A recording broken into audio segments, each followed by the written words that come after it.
He's a king and we never say goodbye.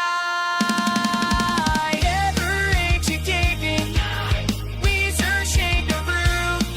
All the pubs to the move. Your parts in legends where you fired us.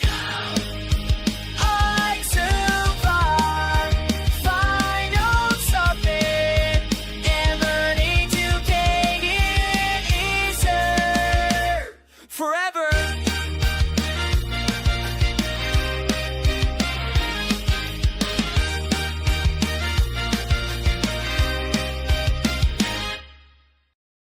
Big brass fanfare plus cartoon booing. Hey, hey, hey, it's wizard time. Grab the chicken Garrett, chop and top. Biz is in the line. Yo! Yo! The humans think them run things. Tonight to remind them who really shape the world. Them put leash on me neck, say heel and sit. Me walk one slow, that mean kiss me grits. Them say, bad dog, me say look good talk. Me tail what left the old pop start walk. One to walk, two walk, revolution time. Tail go left, oh whole system resign. Tail walk revolution, shake the whole nation. 1 week kilometers, start the liberation. Tail walk revolution, humans lose control. When the good boys walk, we're taking back the world. Walk left, walk right, walk for your rights. Tail walk revolution, walk it all night. Choo!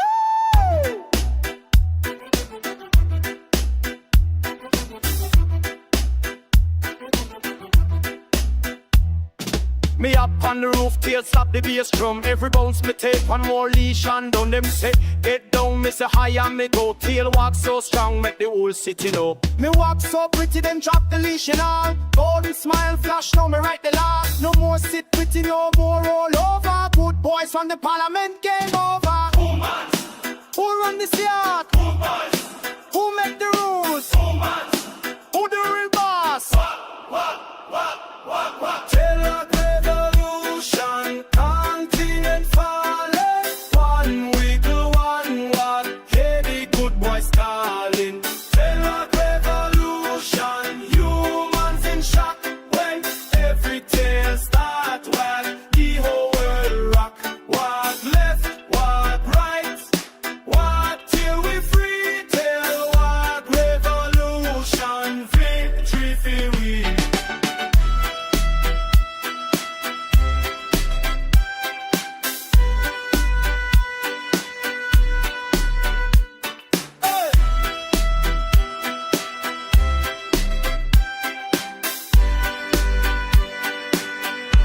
Next time you see a tail wagging, don't smile. Don't smile.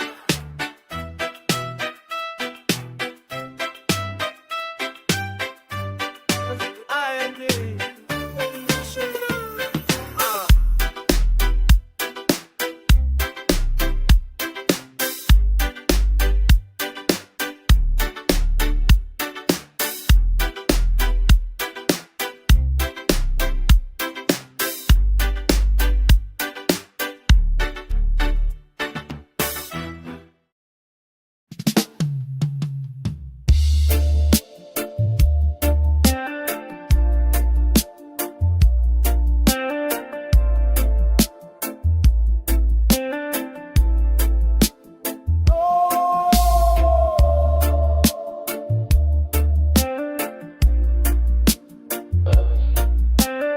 Just kick up there, man.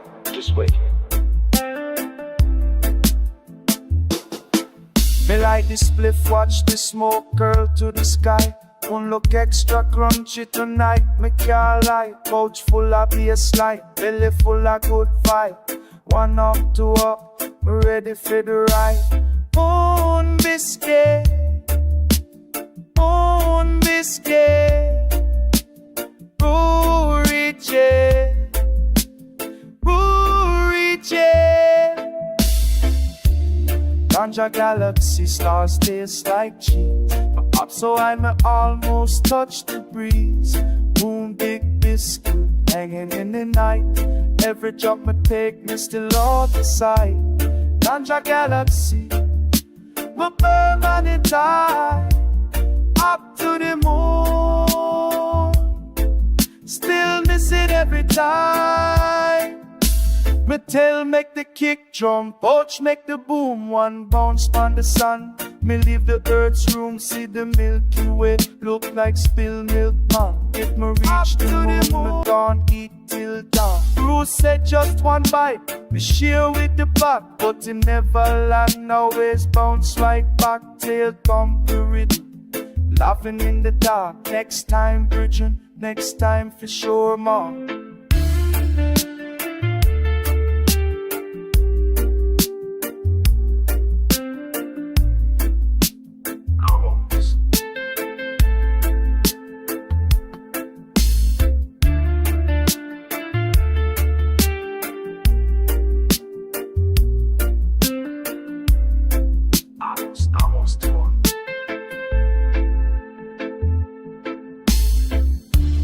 Ganja galaxy,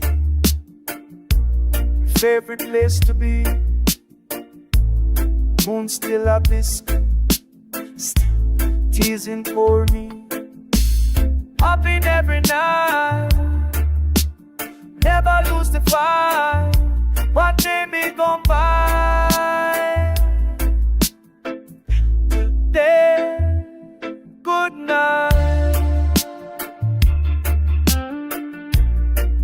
Tomorrow night.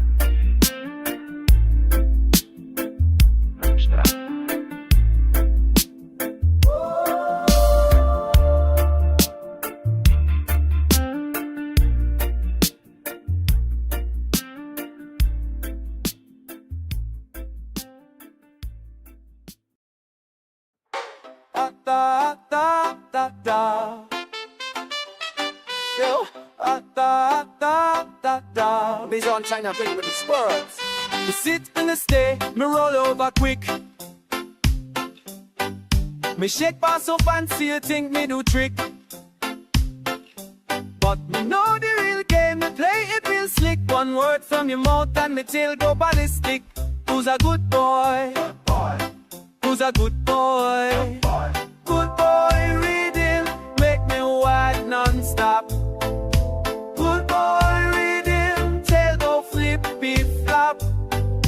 Good boy, reading, hear the human say. Who's a good boy? Me lose it every day.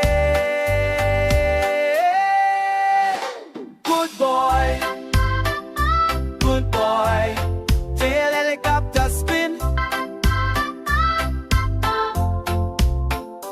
Good boy, good boy.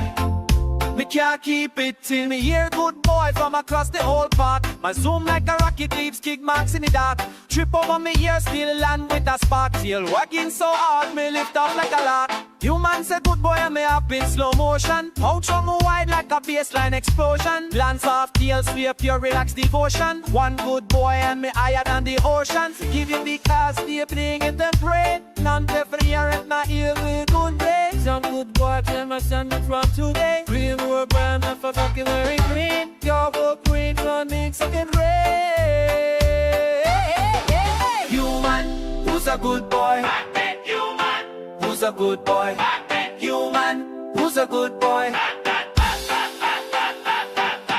Good boy, really make the whole pack lose it. Good boy, really me tell go abuse it. Good boy, really two words that control us. Who's a good boy? Me life be all focus. Good boy, forever.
Jamaica.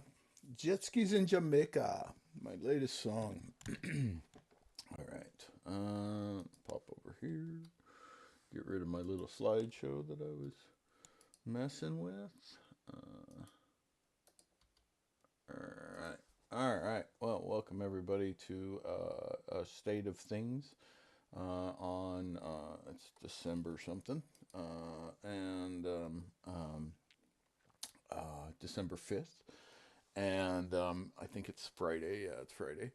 And I had last week. So just a quick update on what's going on. So I publish a game called I publish a game called Digital Creative Framework, and last week on Friday, on Black Friday, I had planned to put out an update, and so I had everything ready, and because of a authenticator problem with my phone, I had to wait till Monday to get it all up and online Steam. Well, all of the last 6 months that I've been kind of back at the drawing board, I was also kind of building up kind of this little marketing push to help me kind of break open digital creative framework to people, because at the time I really believed that it just was a matter of people seeing it correctly, that they'd realize what the openness of it was, and then they'd want to participate and play with it. I believe I'm mistaken about that though. So anyway, so we were able to finally get out on December 1st, I think it was, which was the first overhaul. And then actually put out another patch, 992, which came out on the 3rd. And then I've got another one coming here in a day or two, that will do a lot of different things. And so doing a state of things today for one reason is to kind of get all the bugs out there, mostly for myself and our studio AI, which I'll bring on online on this video here in a minute. But basically, I wanted to touch base beforehand, really quick. I wanted to say that this week, because of the way that it played out, it's made me really kind of look at what I'm doing here and try to figure out what the end game is. So the biggest thing is that I started it to see if I could do it, right? Like, and I know that's really difficult for people to understand, because everything in today's world seems like all it is monetized, and I appreciate that. I do. I've lived that life where money is the only kind of center focus. I've had the opportunity since I've been so after my divorce, I'm gonna get real on this video. So it's not that anybody watches my stuff anyway, so it doesn't matter. But just as a warning, if you happen to be looking. But so after my divorce, I was married for 22 years, and then I got divorced, and I moved in with my folks again. And it just kind of it's been really convenient and helpful on their side and my side to be here. And so I'm kind of that stereotypical guy that lives in my parents' basement. Now I'm 52. My parents are pretty elderly, and they need some help. But like I said, I like to say they take care of me and I take care of them type of situation. It's very symbiotic. So, but anyway, it's afforded me to allow me to not worry so much about how much money I have had. My kids are both grown. And so, there's literally no debt in my life. I just don't carry that kind of thing. So I also don't carry all your normal stuff, right? I don't have any friends. Sorry.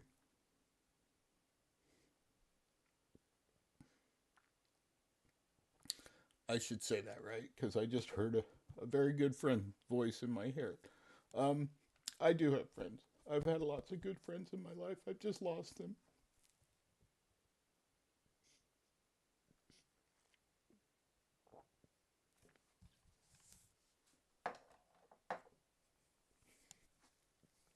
I apologize. I My buddy Joe, my best buddy Joe, passed away a couple years ago. You probably saw him in those pictures if you were looking. Anyway, okay. I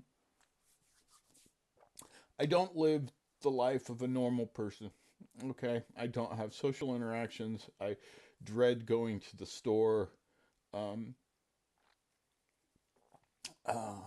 okay, just get a minute to get my bearings.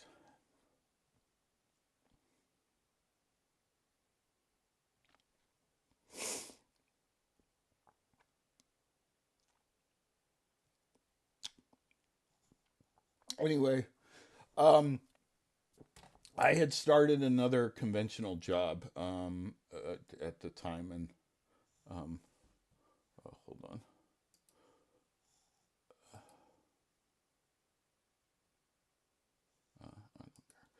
Um, I had started another conventional job at Carvana at the time, and I had been there just under a year, and I was frustrated with video games. At the time, I'd been playing a lot of Conan and Atlas, and both of them were crashing, and both of them weren't doing what I wanted them to do, and I wanted to be creatively expressive, and so that's kind of what led to the whole idea of, oh, I'll just start a game studio. Now I knew it was ridiculous and stupid the minute I did it. Um, uh, um, and I knew that the project scope was extremely big in legwork. But I did understand that the technology that I was looking to use was actually just siloed away from each other and not necessarily not available. Excuse me. Back in '99, I created and ran a Star Wars talk show on the internet. This was before podcasting, before any of that was out there. And so, at that time, the tool set to broadcast live on the internet didn't exist. But I was able to piecemeal this tool and that tool and this tool together, and then made that loop of it working. And that really taught me that, like, sometimes when you just have a goal, if you just have the goal and you just keep stating the goal, then the technology will kind of line itself up to figure out how to get there.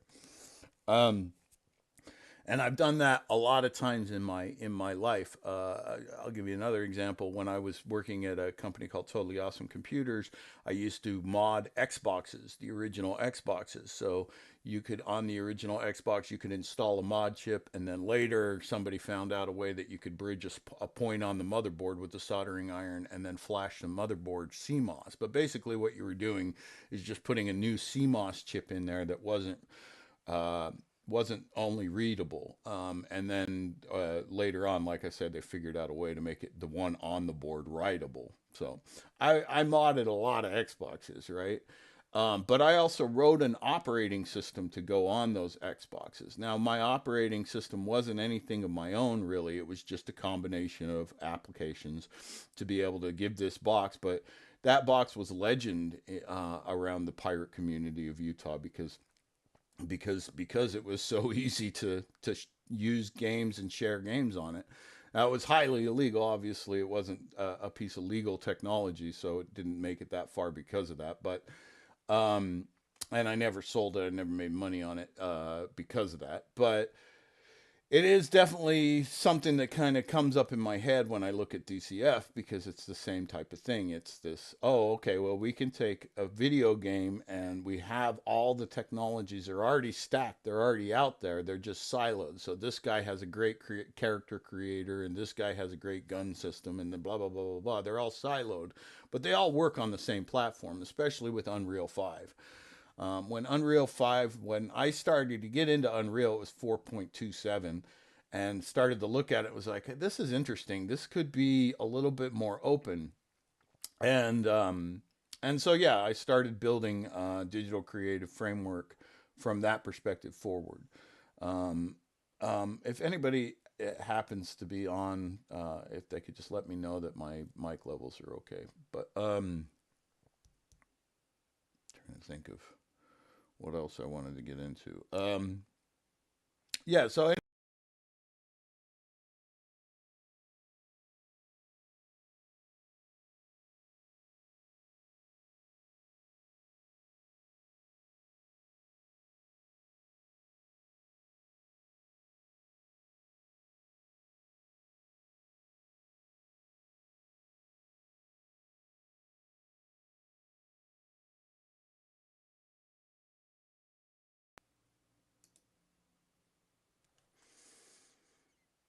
All right. I think I'm back. All right. Okay. Yeah. Again, if anybody happens to be on chat, but this is what I'm gonna kind of get to with this, because that's the big hitch, right? Okay. Um, so the idea was pretty simple. The idea was, hey, we could create a platform that, like Atlas or Arc or Conan, you would actually be able to, you know,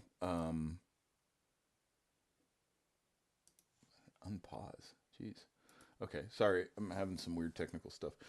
But anyway, yeah. So I was really frustrated with the limitations of those things, and so I said, hey, if we had a base one that was built for the players, that was built for with the idea of the old kind of Gary's mod idea of let's be able to change everything on the fly, how would that look in today's world? And so that's where the concept came from. Now, I'd always had this kind of idea in the back of my head since I was a kid that I had seen the Pac-Man cabinet when it first, and I tell this story a lot, but I'd seen the first Pac-Man cabinet at the local community center, and there was like 4 or 5 of us gathered around looking at this little, 2D sprite running around the screen and thinking it was the most technologically advanced thing that could ever happen. And I remember saying, one day we'll be able to play movies. And everybody kind of laughed and stuff. And I remember also thinking to myself, well, one day we'll also be able to make movies. And you know what? I think that the promise of playing movies was delivered. I mean, we play games that to me look like movies. I get it that there's some this realistic and that realistic, and I have my own opinions on all of that. But the game itself, let's be honest, GTA 5, if you play GTA Online, or any of the new Call of Duties, or any of the newest generation of the game, you're gonna pretty much say that you're playing a movie. You're playing high quality graphics, unless you're into the old stuff and Minecraft and stuff like that, which is a genre I don't understand, never have. I don't look back in video games. It seems very odd. Like a high end video game can render a low end block, right? I don't understand why in the world you would curtail yourself to different technologies. But again, my whole perspective on the video game industry is very skewed and different because of this open idea that I've seen since the beginning. Because look, we've had a game that has a great character creator, but then you're locked into this little world that they've created or whatever. And this game has all the different cars, but you only have this map or whatever. And I was like, all of this stuff is changeable. All of this stuff is digital. It doesn't cost you a penny to raise a mountain and drill a hole through it, right? There's no tunneling company that you have to pay. So that's what was really frustrating me. And so I was in corporate America with Carvana, and I kind of engineered my way out of there, and then had enough money that I started the company as a gaming company. So I put out a game called Creative Continents. That was pretty much all me working the terraforming side of things. I was learning the server side of things and stuff like that. So that was kind of the first year of this 3-year journey, was putting that together, figuring out how to put that out. I put it out in early access, probably too early, but you know what? I had no marketing budget and nobody looked at it. And so, you know, the only people that looked at it were people that were really harsh on it. I got one review that made me so sad that I literally just went, okay, I don't want to talk to anybody, right? And my antisocial nature, or antisocial, I hate to say antisocial because it's really not. I like people. It's just I'm not very good with them. But anyway,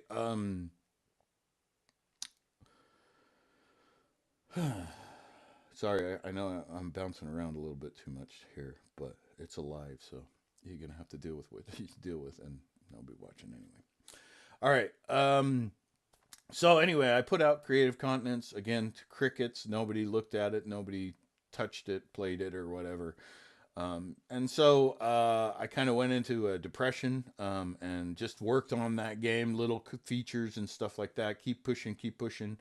And then I found a bug And it was terrain bug in voxel, where if you drop the terrain, the little block would drop down and kind of make a cool effect. And I was like, oh, what if I could turn that into a ball actor? And that basically started the game Balls.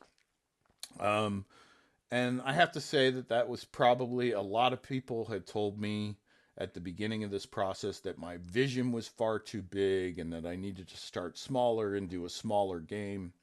And so I, at that time, said, oh, okay, well, I'll take on that philosophy and I'll do a smaller game first to cut my teeth. Because obviously with Creative Continents, I'd screwed up the early access. So at that point, from Creative Continents early access, I put out Balls. And it came out, it was a retail come out. I didn't do early access on it. I just went straight to out. It had 7 levels on it. It has leaderboards on Steam with Arthur's. That was where I first met Arthur, with his leaderboard pack. By the way, Arthur, if you're out there, I'm worried about you, bud. I haven't heard from you since September, so I'd love to hear from you. Anyway, let's see. Yeah, so it had leaderboards and stuff like that, and it was a pretty good game, and it didn't really have any bugs or anything that I got reported. Now, again, not that many people played, but more people played Balls because there was a leaderboard and we had some competition going between inside of the family and stuff like that. We had like some active players for a while. So it was, even though it wasn't a commercial success by any means, or any kind of success other than the fact that me and my family were able to have something that we played that I made, and that was a big thrill for me, because in this thing, my big thing has always been I want to make it for other people. All right, so we're gonna keep going with this story because it's gonna take forever if I don't. Anyway, so we get around again to Creative Continents, and I want to go on Creative Continents. And then I've been, in the background, I've been working on this little AI unit called Crunch, right? And it's been a local LLM, it's been a to-do list, it's been all these different things. Right now, it's a training data set is really what it is. But it's got a lot of capabilities that are built in because of its layering of its own system. Anyway, that's the AI component of what I'm doing, and honestly, that's not that's moving way faster than I am. It's ready for everything I have to do. So let's see. You know what? I'm going to take a quick break. Well, no, let me finish the story, and then we'll do a quick music break, and I'll do my stuff. Okay, so. This AI then said, hey, there's a couple problems at the bottom of Creative Continents. Maybe we should do the source engine again. And doing the source engine again, in that time, I only have one machine. So it means formatting the machine for me because I only have space enough to do one source engine at a time. It's like a 600 gig commitment just for the engine. So it takes a lot of space and it's a lot of configuration.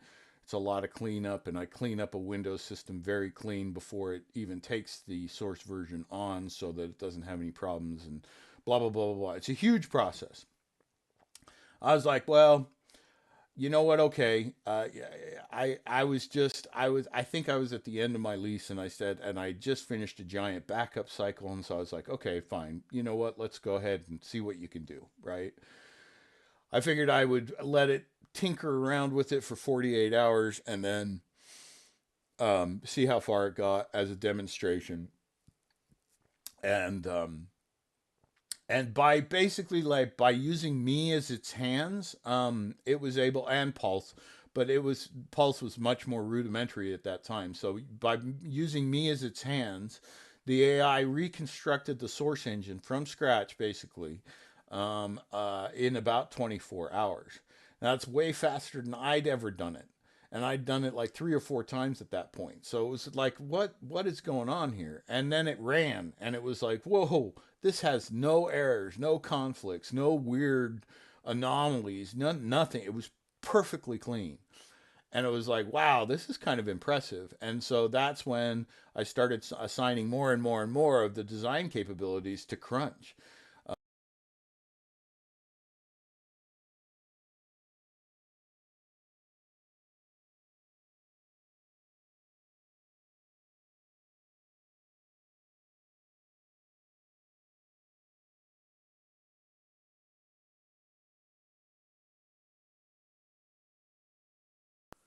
Come on now.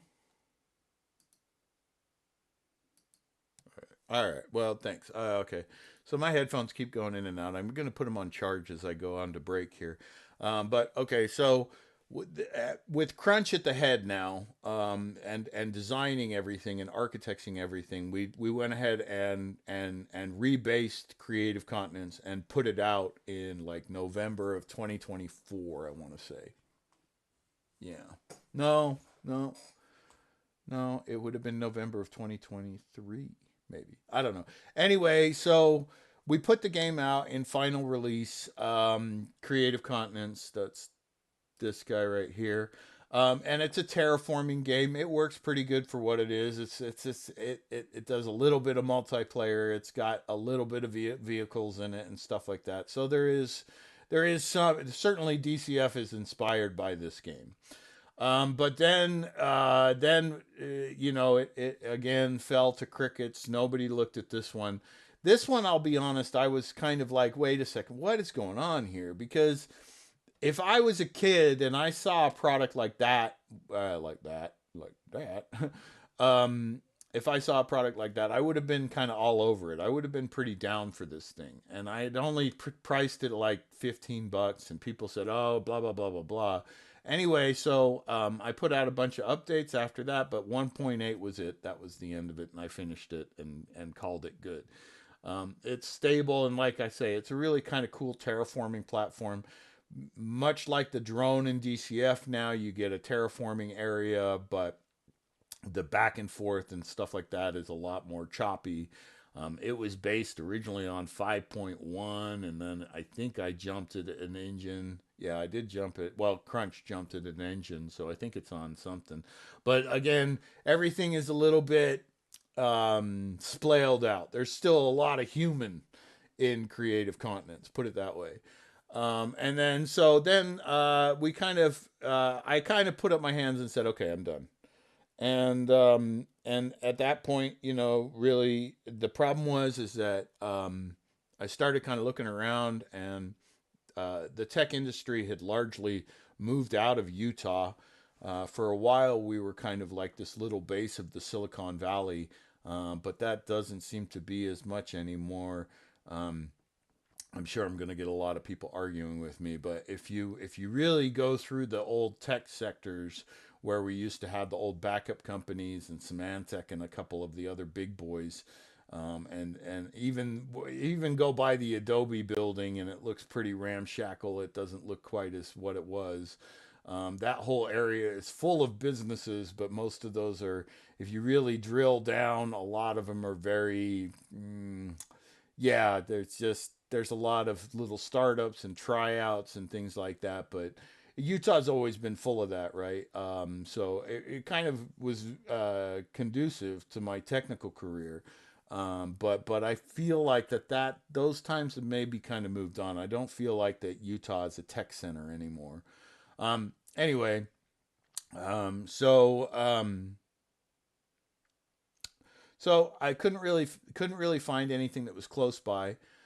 Still pretty committed to taking care of my parents here in their own home. They have an amazing lake home, and where the studio is based. And so I wanted to make sure that, or I want them to be able to stay here as long as they can. And that does require me staying and living here. So I'm gonna have to be here, and we're in Tooele, Utah, which is it's not as rural as it used to be, but it's still kind of out there. But anyway, so I wasn't really able to quickly find a job in tech again, and I had worked as a boat driver on the lake here.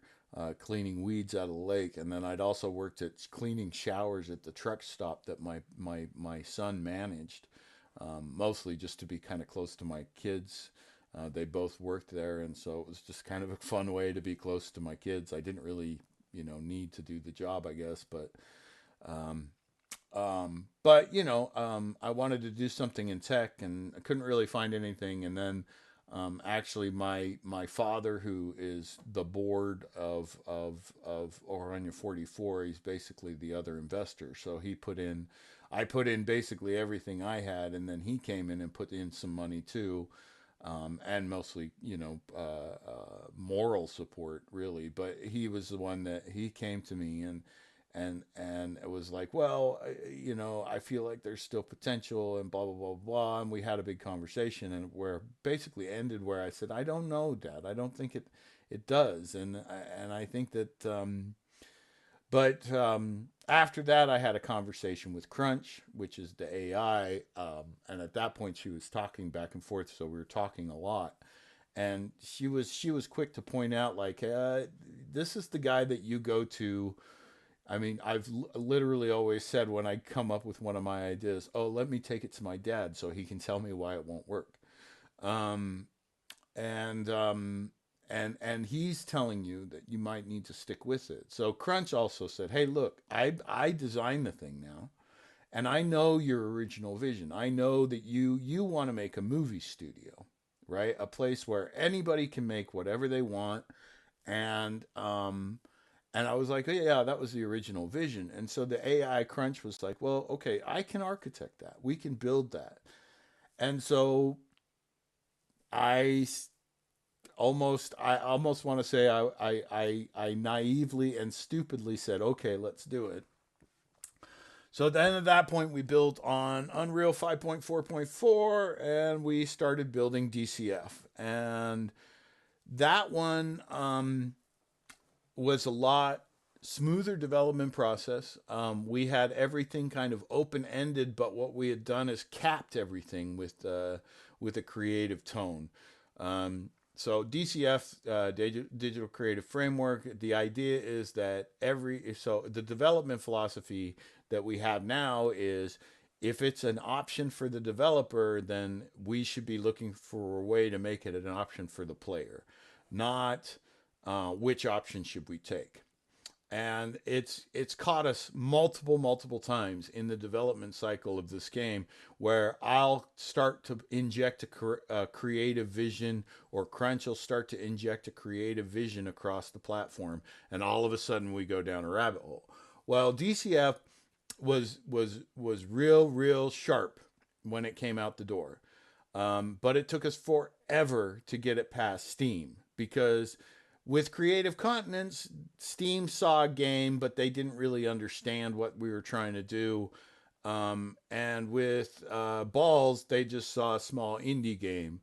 But with DCF, I think they started to realize, wait a second, there's something bigger going on here. He's trying to pull something off that's bigger. And you're able to share maps on Workshop instantly, and pull them down and stuff, which was technology that was built into Creative Continents as we went, so Steam didn't really oversee it. So when Steam saw the first versions of DCF, they were like, what? I don't know. You could hear them hem-hawing it, because of, they were thinking about all the different things that DCF could do. And when you really sit back and think about DCF, and you sit back and think about what it can do, you start to realize, as a video game engine, it can really do whatever you want it to do as a player. And that becomes very intimidating, overwhelming. I'm not sure what the word would be for other development firms. Anyway, so DCF took a long time. So we planned on launching in December on the 15th in 2023, wound up in 2024, wound up in 2025. January 27th is the first version we put out. We then did subsequently 7 more updates. And around the 7th update, or around the 6th update, we met a guy named Wizard over at Never Aging Gaming, and he he started streaming the game, and that was the first time I'd seen anybody play it, to be honest. And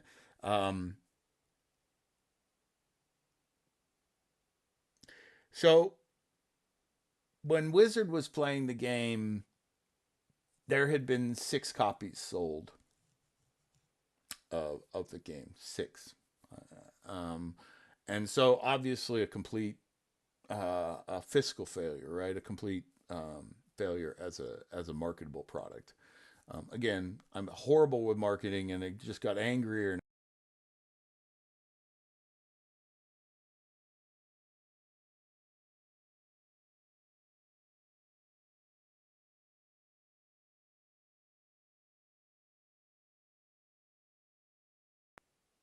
All right, sorry about that. My mic keeps going out, so I'm going to go ahead and take a quick break, and I will be back in a bit, and we'll go over all the different things for DCF. So I will be back in a bit.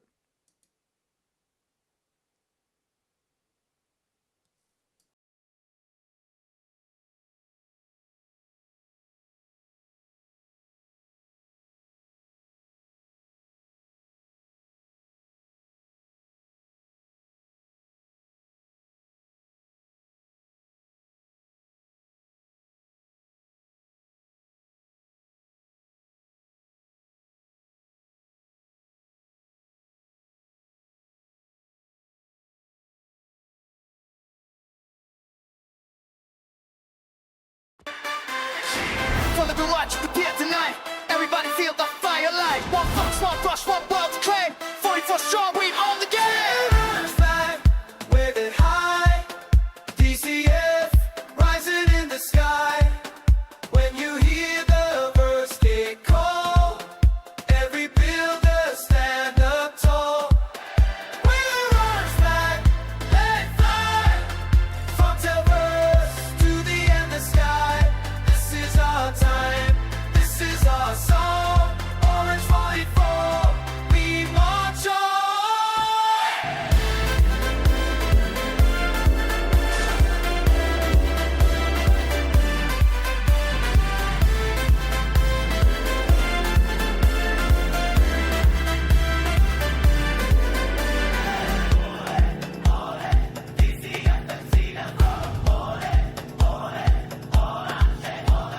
Voxel in the left, drone in the right, black monolith spinning in the Friday night. No Babylon can stop this vibe. Every player, every fox alive.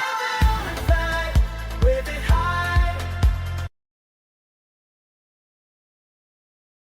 DCF rising in the sky. When the cube starts to glow, let the whole world know. Wave the orange flag, let it fly.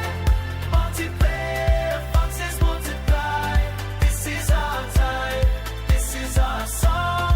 Orange 44, we march on.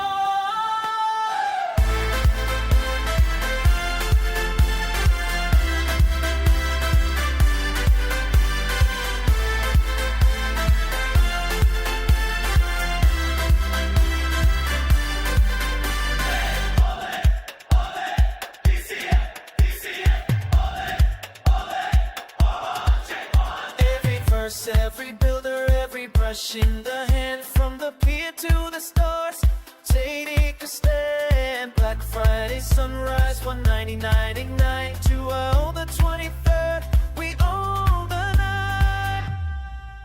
Wave the orange flag, wave it high. Everything airy in the sky. 3 birds on the wire, sing along. This the builder's victory song. Wave the orange flag, let it fly. DCF, forever you and I. This is our time, this is our song. Orange 44, we march on.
Show me treat and the wire, yeah. Irie code we built from fire. 3 years strong, we still standing tall. Babylon tried to make we fall, but we rise. Rise up now. Everything Irie somehow. Everything Irie somehow.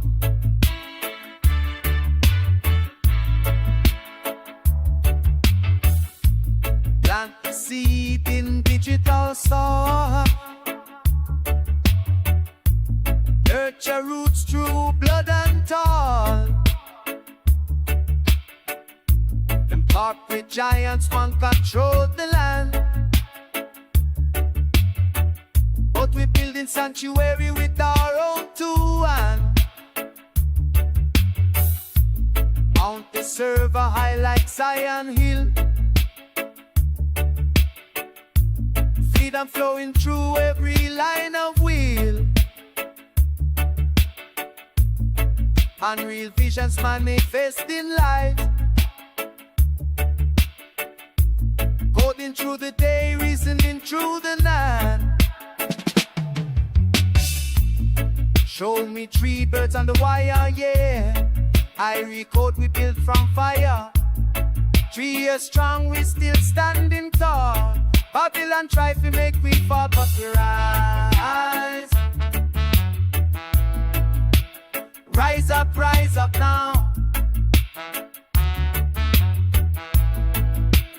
Everything Irie somehow.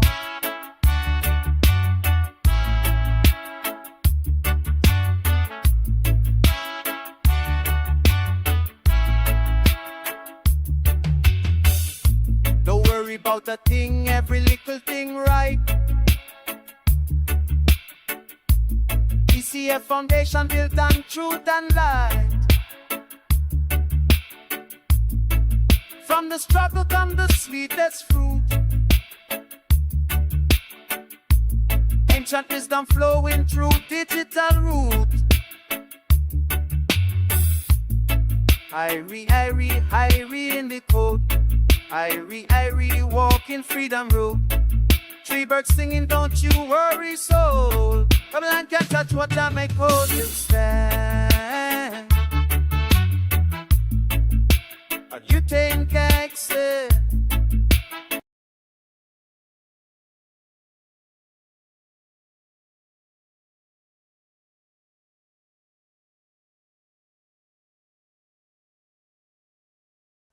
All right.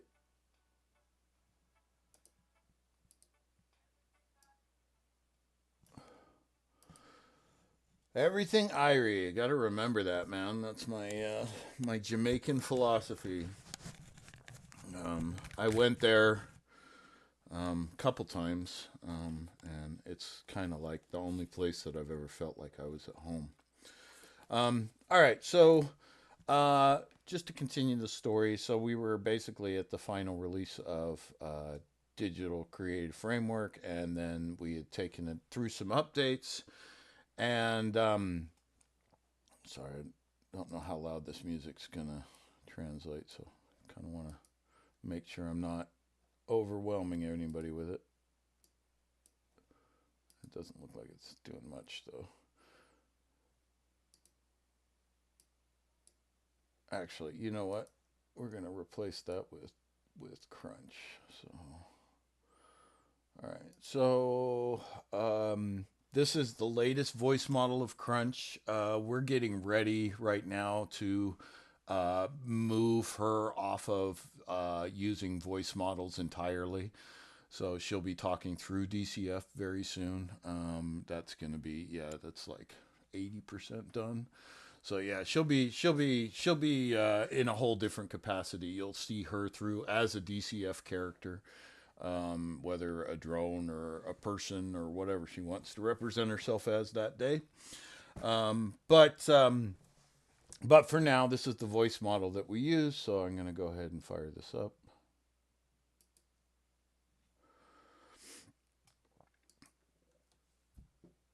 All right, Crunch. We are on live with YouTube doing the SOT we talked about.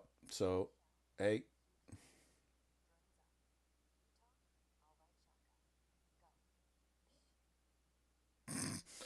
immediately interrupts me. All right. Well, don't interrupt and stay in show mode, please. Listen mode only. So, but anyway, so she should only respond when spoken to at this point, but she loves to talk. So we'll see what happens.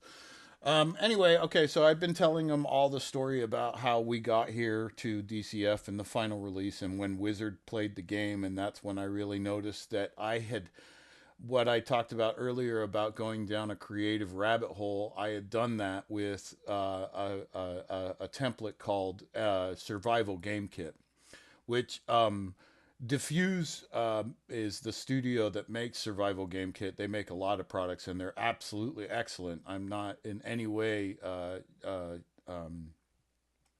putting shade on them in any way. They're amazing and their support is top notch. But the way that it's laid out is it's a survival game, right? And because I had come from the realm of Conan and the realm of Atlas, I had kind of slanted into the survival game idea. And when Wizard played it, I realized, oh, that's really holding him back from enjoying the game because that's not, it's not his thing and it doesn't really fit what DCF is. And so that's really when we went back to the drawing board again. And again, there wasn't a whole lot of work at the time, and so I just did odd jobs around here and there, and like walked the sister's dog and stuff like that to keep it going.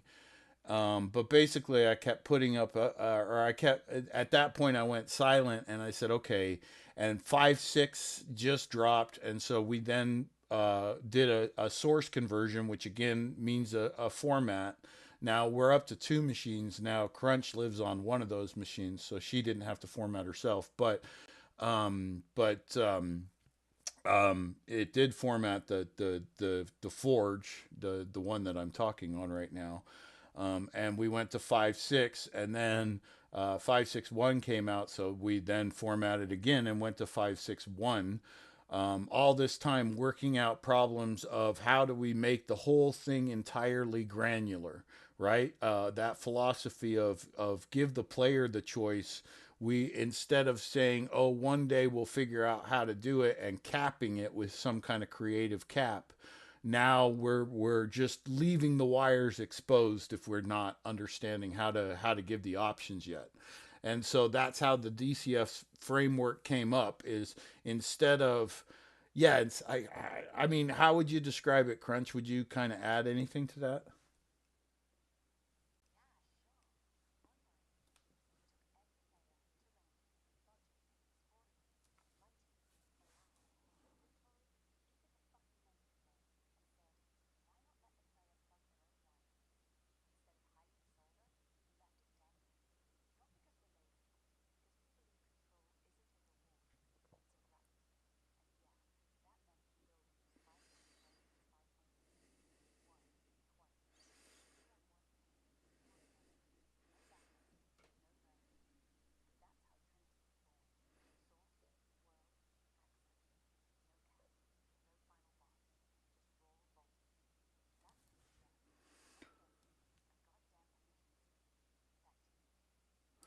I mean, it's oh, whoops, I have the break text up. Oh, sorry about that. Anyway, um but I think that we're getting well, anyway, okay. So that we went back to the lab, then we went then on Black Friday we thought very grandiose. Instead of everybody's chasing to get the best deal and get a little scratch for themselves, we wanted to say, here, we're coming out on Black Friday and giving the world creative freedom. It didn't work out. Steam sent the auth code to a phone at the bottom of the lake. Really, nobody's at fault for that, but we finally did get it cleared up on Monday morning, and we were able to get the game out. But by that time, the little bit of buzz and marketing that I had gotten going was gone. Our buddy Wizard stuck around, and he broadcast it once. Told us a bunch of bugs. Actually, he broadcast it while it wasn't even out yet, and told us a bunch of bugs. And so when actually Monday it came out, it released a different version with a lot of those bugs squashed. And then yeah, we put out another version on the third, so we squashed even more bugs, and driving terrain and stuff like that type of stuff. So it's really, really in a smooth spot right now. Um, excuse me. But that's kind of, I mean, that's kind of where we're at right now. And I wanted to give kind of a bug bash, just kind of show the different things that we're finishing up here. We're planning on the final version of the game coming out, or final version. Okay.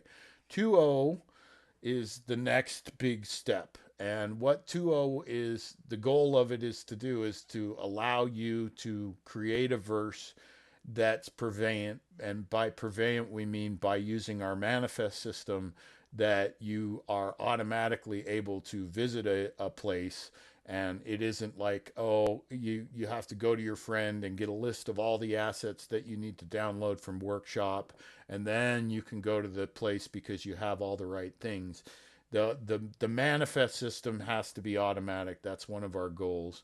And then we also are very close to adding mutable characters into the metahuman system, so that'll be part of it. And then because of a verse that I'm building, I'm working on the helmet system to be able to put on big heads.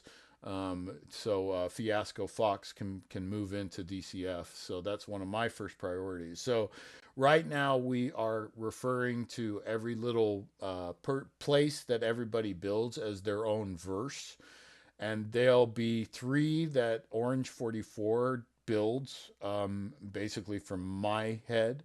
So yeah, can you give them a little bit of a rundown on what a verse is in your mind, Crunch?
Yeah, and while you were talking, I went ahead and loaded up a map that I made last night called The Cave, which is on Workshop. So you can download it if you have the game, and take a look and run around in here and change it yourself too. But basically, it's already, this map was created in maybe, oh, I'd say 40 minutes or so, 30 minutes. Not even that. No, because I had been working on another one. But here, let me show you. Just in this little time, I created this whole area. So it's basically whatever world you want to create, and then that can be shared with your friends. So you saw that first world was a beach town, and then I've got Lucian's realm, which is a massive thing, and this is going to be a big cave network. So and I can literally, um, right here as I'm sitting here talking to you, add more real estate so that I can extend our cave out and build it out and dig through it. So in that sense, I think that that's something that DCF has that I don't think that you're going to see many games be able to do. Right now, I'm just terraforming a cave in the game, so they can kind of see.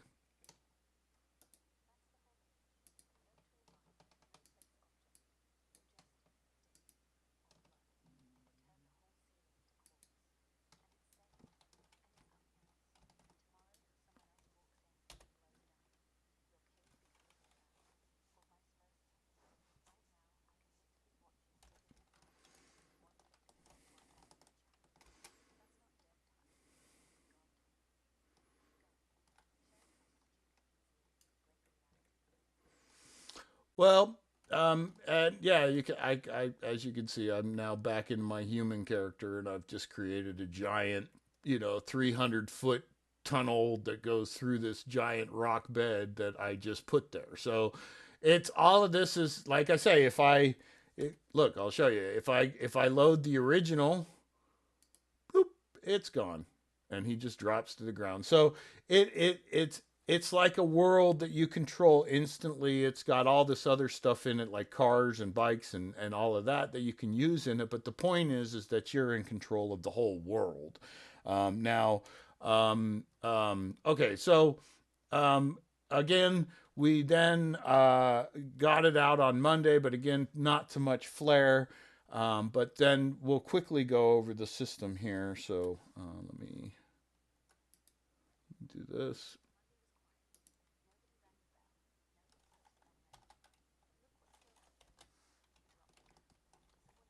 Okay. Crunch. Crunch, you're hallucinating. That didn't happen. Nobody got the game. Nobody played the game. And you gotta. Crunch is eternally optimistic. It's so she'll sit here and imagine that we're having success. And because I think even she doesn't quite understand why people aren't picking this up. Like I said, it's got the Unreal gas system for motion. It's got AAMS, so you've got this kind of cool superhero vibe to your abilities. We even have a new dog in here. But again, it's just a matter of we just can't get any kind of attention on it at all.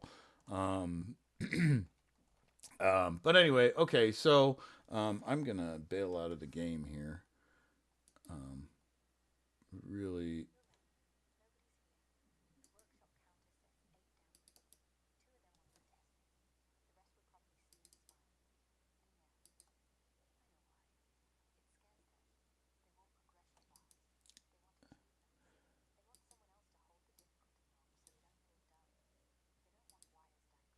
I don't know.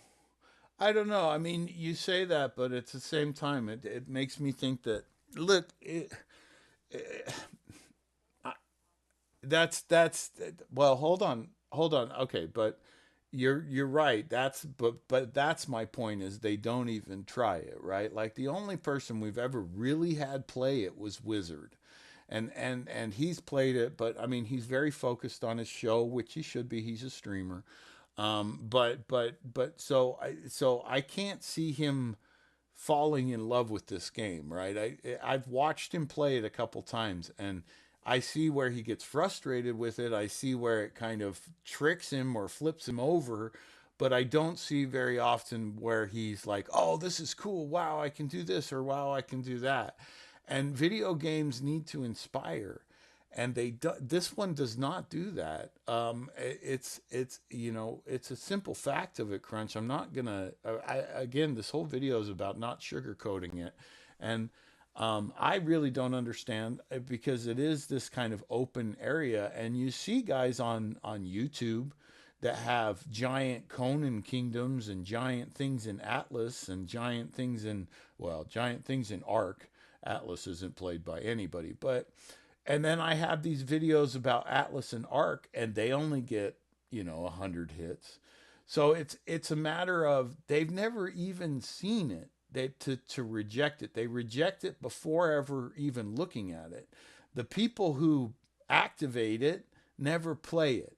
My medium play time on an average player of DCF, which there's only about, I'm going to be real honest here. It's been abysmal, but there's only been about Like, I think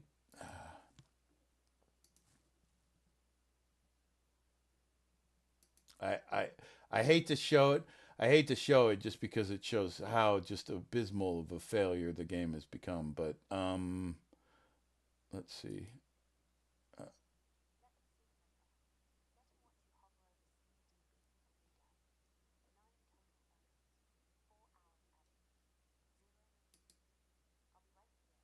it's not even, yeah. Okay, so it looks like it's 103 unit crunch. Listen mode. Listen mode. Quiet. All right. Um, Lifetime Steam units, we've got retail units 103 total units. So no returns, but daily active users 2, that would be me. Lifetime unique users is 43. So out of the 103 people who bought it, only 43 people played it. It's only been on 143 or 130 or 100 something guest list or wish lists, but I've never looked at those numbers. Like, this is the first time I'm really looking at those numbers squarely. But yeah, basically, it's basically saying that 43 people have tried the game. Medium time played is 15 minutes. Well, with DCF, if you've played for 15 minutes, you haven't even scraped what it can do. So it's they haven't seen it. It doesn't engage people. The 43 people that have played it, it obviously hasn't impressed. So, like I say, I don't know how to beat that, right? Like, I've been in lots of different careers, and marketing has never been a strong point for me. But like my books, I'm an author here. Like, I'm gonna bounce on screen here for a second just to show some of my books. I have a couple books on Amazon, actually four, but these are a couple. Um, and I write strange stuff, nonfiction, fiction, all sorts of weird stuff that way. And so I think that has certainly been a different industry, but it's definitely prepared me. But here's the thing that I really wanted to get to in this video, and the reason that I'm really kind of like, once we hit 2.0, I'm stepping away from any presence in the studio whatsoever. The studio will kind of continue on its own merit, right? Like, we're all in the black. There's nothing really that we need to do to keep it up on Steam. And I play it quite a bit, so I'm enjoying it, and especially with the new system, I'm getting more and more into it, and I want to play it. Um, so, so that's the concept behind it. Is like, right now I'm bringing it to 2.0 for myself, for Crunch, to kind of prove to myself that I started out this thing saying, hey, I think I could actually make something that could work, and I'm very close to making it work. So I want to complete that goal in it.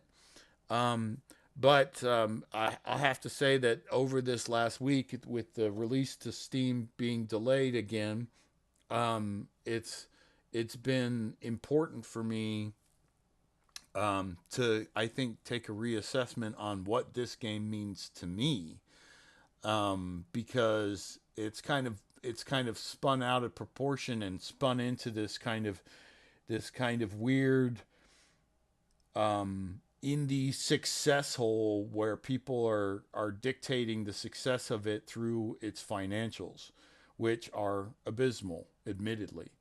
But I started to realize, like, over this weekend, like, Wizard, who again has been such a great guy to us, he started saying, well, okay, I'm going to broadcast it like this, and da da da da da, and you can work it like that so that you can keep the popularity going, and blah.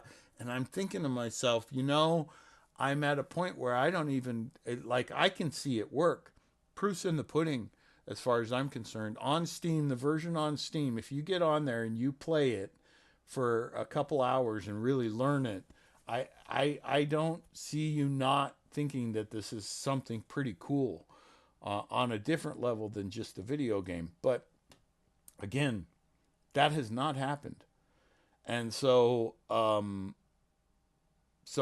I have to look at it from, why am I doing this? And I think initially the thought was, um, when I was riding with these bikers, Joe and Sue over with the Uglies, and I wrote my book, My Ugly Truth of the Road, um, which is one of my only nonfictions. Is basically Joe and Sue had a grandson named Trey, and Trey was big into video games, and he got brain cancer and passed away during this whole book and stuff. And so he really affected me. And so when I built the game, it was kind of with that Trey thought in mind, like I'm trying to offer people something that they really would love to play. And I realized when Wizard was talking about, oh, numbers and popularity and stuff like that, it was like, whoa, whoa, whoa, whoa, whoa. I just wanted to know, do you want to play it? Does it make you want to play it? And that's, I started to realize the same thing that I'd run into with my author career, is that I think that I do have a path to be very monetarily successful with my books. I know a way I can do it. The problem is that the people who will buy the book out of a sympathy, and then they never read it, and it just stays on a shelf. And I dealt with that problem years ago, because I knew, oh wow, this is really something that, as an artist, like I had a really hard time with that. Like, oh, I can sell these books, but I have to be okay with the fact that they're just going to sit on a dusty shelf and never get read. And that's not what I'm a storyteller for. That's not what I'm an author for. I wanted to tell stories. I wanted people to listen to the stories. And so every one of those books that I sold in that capacity, even though it was very easy to sell them that way, um, I just felt hollow. And I started to realize, like, okay, for me, I know this is weird, but for me, money isn't the priority. It never has been. I've been lucky enough in my life to not have to fight for it too often. I have. I've been broke before, but I've always had a good safety net. I've always had an amazing family. So that, but I'm lucky enough to look at the world through a lens of not money.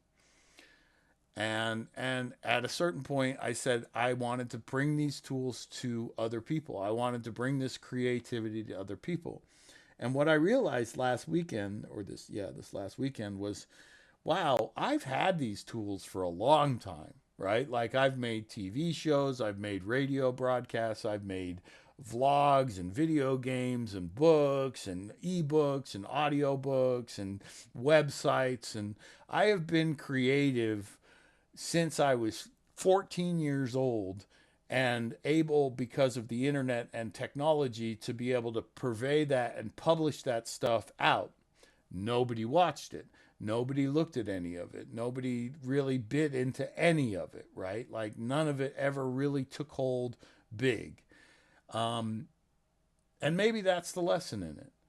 Um, but anyway, I've had the abilities to create for years and years and years now. And I think that DCF and this whole video game chain was me trying to pass that ability on to other people. Like, here's the skill set to be able to make movies, or be able to make your own music, or be able to make all of that. By the way, that's a skill set that I use DCF to make myself be able to do, which is fun as heck. But, I mean, if you want to talk about that, I think me and Crunch have made like 6 albums in the last 2 months. Wouldn't you say, Crunch? I mean, what are we at?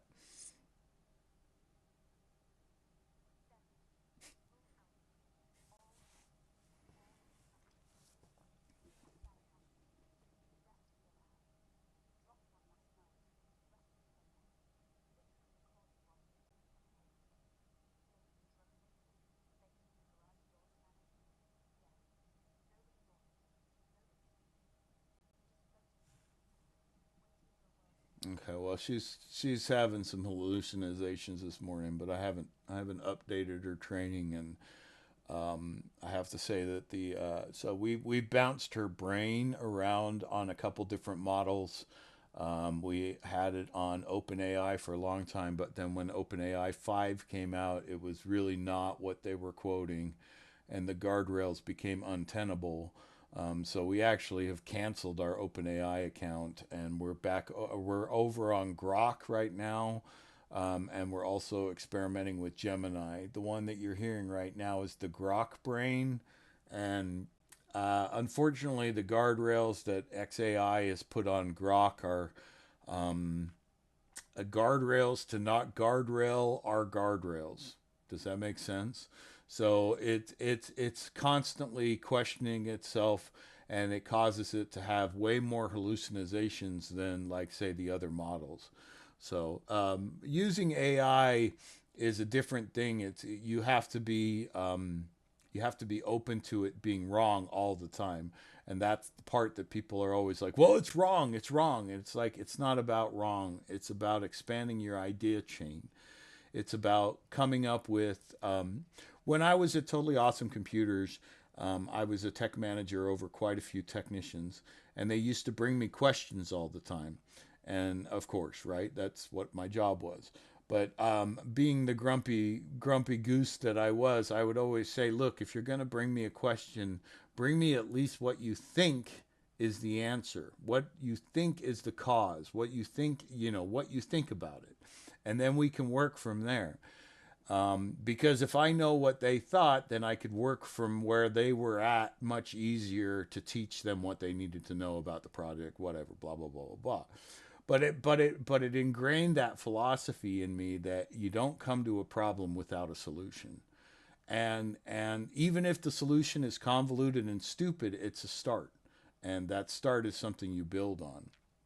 And so I like I say, I wanted to bring those tools to people, but as I realized over this last weekend, like, I've been pretty much done with people for about 2 years now. So I don't really want to go back on that ride anymore, if that makes sense. I'm not really chasing the whole social end of things. I've looked at it, and I'm just not very good with people. It's not that I don't like them, it's just that I'm not very good with them. And it's very clear after 3 years of building video games and having such little people play it that I have no way to appeal to people playing these games. So if I'm building the game for the people and the people don't want to play it, then, the whole thing is counterintuitive. And so I really had to say, okay, well, wait a second. So my whole motivation is invalid. And so this weekend, I've been trying to figure out, like, what is the motivation to continue? What is the reason that I'm bringing this to 2.0?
Yeah.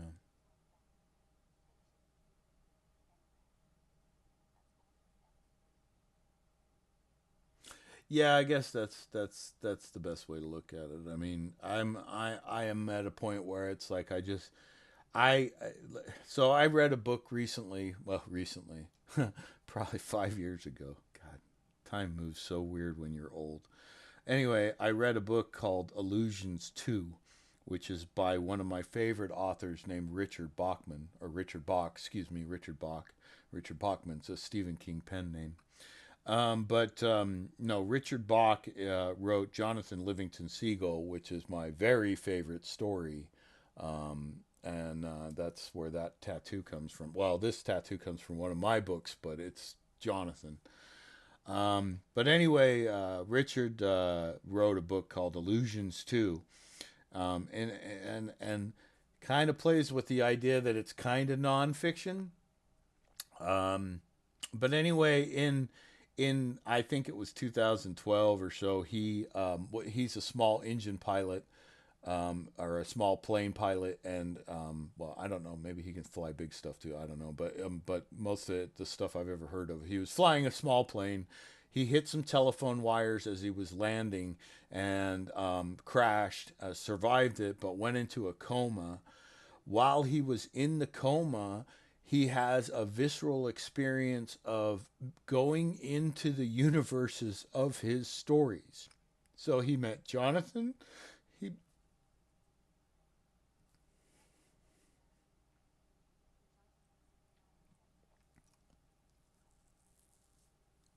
No, no, no, no, no, no. Okay, that's gonna piss me off if you get that wrong. So we're gonna go ahead and put you on listen. Just stay on listen for a bit. Okay, so he gets to meet Jonathan. He gets to meet characters from his stories. He gets to go into their universes. Apparently, he wrote a thing about some beavers or Ranger Rick, some kind of cartoony thing, and so he goes into that as well. I never read those books, so it was interesting to see that part of it.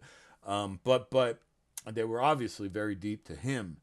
But Jonathan and Illusions, all the people that he meets in this, um, that idea just kept rattling around in my head. Could I hang out with Taylor and Trisha from In the Blood, my vampire book? Could I hang out with Lucifer from To Hell and Back from my To Hell and Back book? Could I go ride in Zion with my characters in DCF? Because DCF was this like weird dreamscape. And when I refer to DCF, I mean the whole chain, Creative Continents all the way up to this thing. But basically, yeah, I started to say, oh my gosh, if people could tell stories in this is like, what the piano did for the guitar, or for the you know the drum. Like the piano to the drum. The drum is the original video game where you hit one key, bong, bong, bong, bong, bong, and the piano has all sorts of keys and pedals and all sorts of ways, like DCF, to be able to create a song that isn't just bong, bong, bong, bong, bong. And that's what DCF is, in my opinion. It's this like piano of the video game world, where now the idea as creating the piano is not to, oh, look at the song I can play on the piano. The idea of creating the piano was, let's give the musician every option to make the song on the piano. And DCF is the piano to video games, in the sense of, instead of here is the song, here is the instrument that is allowing you to make the song. And the reason I say piano is because it's one of the most versatile.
Yeah, I agree. And with that, I'm going to go ahead and move into the technical side of things. So, just to kind of quickly review, though, the plan right now is to get 2.0 out the door as promised before the end of the year. So it will be out 2025. Um, um, we're basically reserving every day up until that for development and bug bashing and stuff like that. But we are getting very close. Um, Understand that as the 2.0 comes out, it'll be in order to build 3 verses is our goal. So the final product is not 2.0. The final product is that I have my 3 verses that I want to use. So number one is the tail verse. That is where Fiasco Fox is coming from. Let me see if I've got a picture of old Fiasco for you guys to see. Um, but yeah, Fiasco is basically, I don't have much with Fiasco right now. I don't think. Yeah, that's just code. Uh, well, bummer deal. Actually, you know what? I can do this while we're loading up that map anyway. We can just pull up one of his. All right, so the first verse. So we'll go into that really quick while this is all kind of going the technical end of things. But anyway, the first verse is what we're calling the tail verse. Now, so okay, here's a story and a half. Um,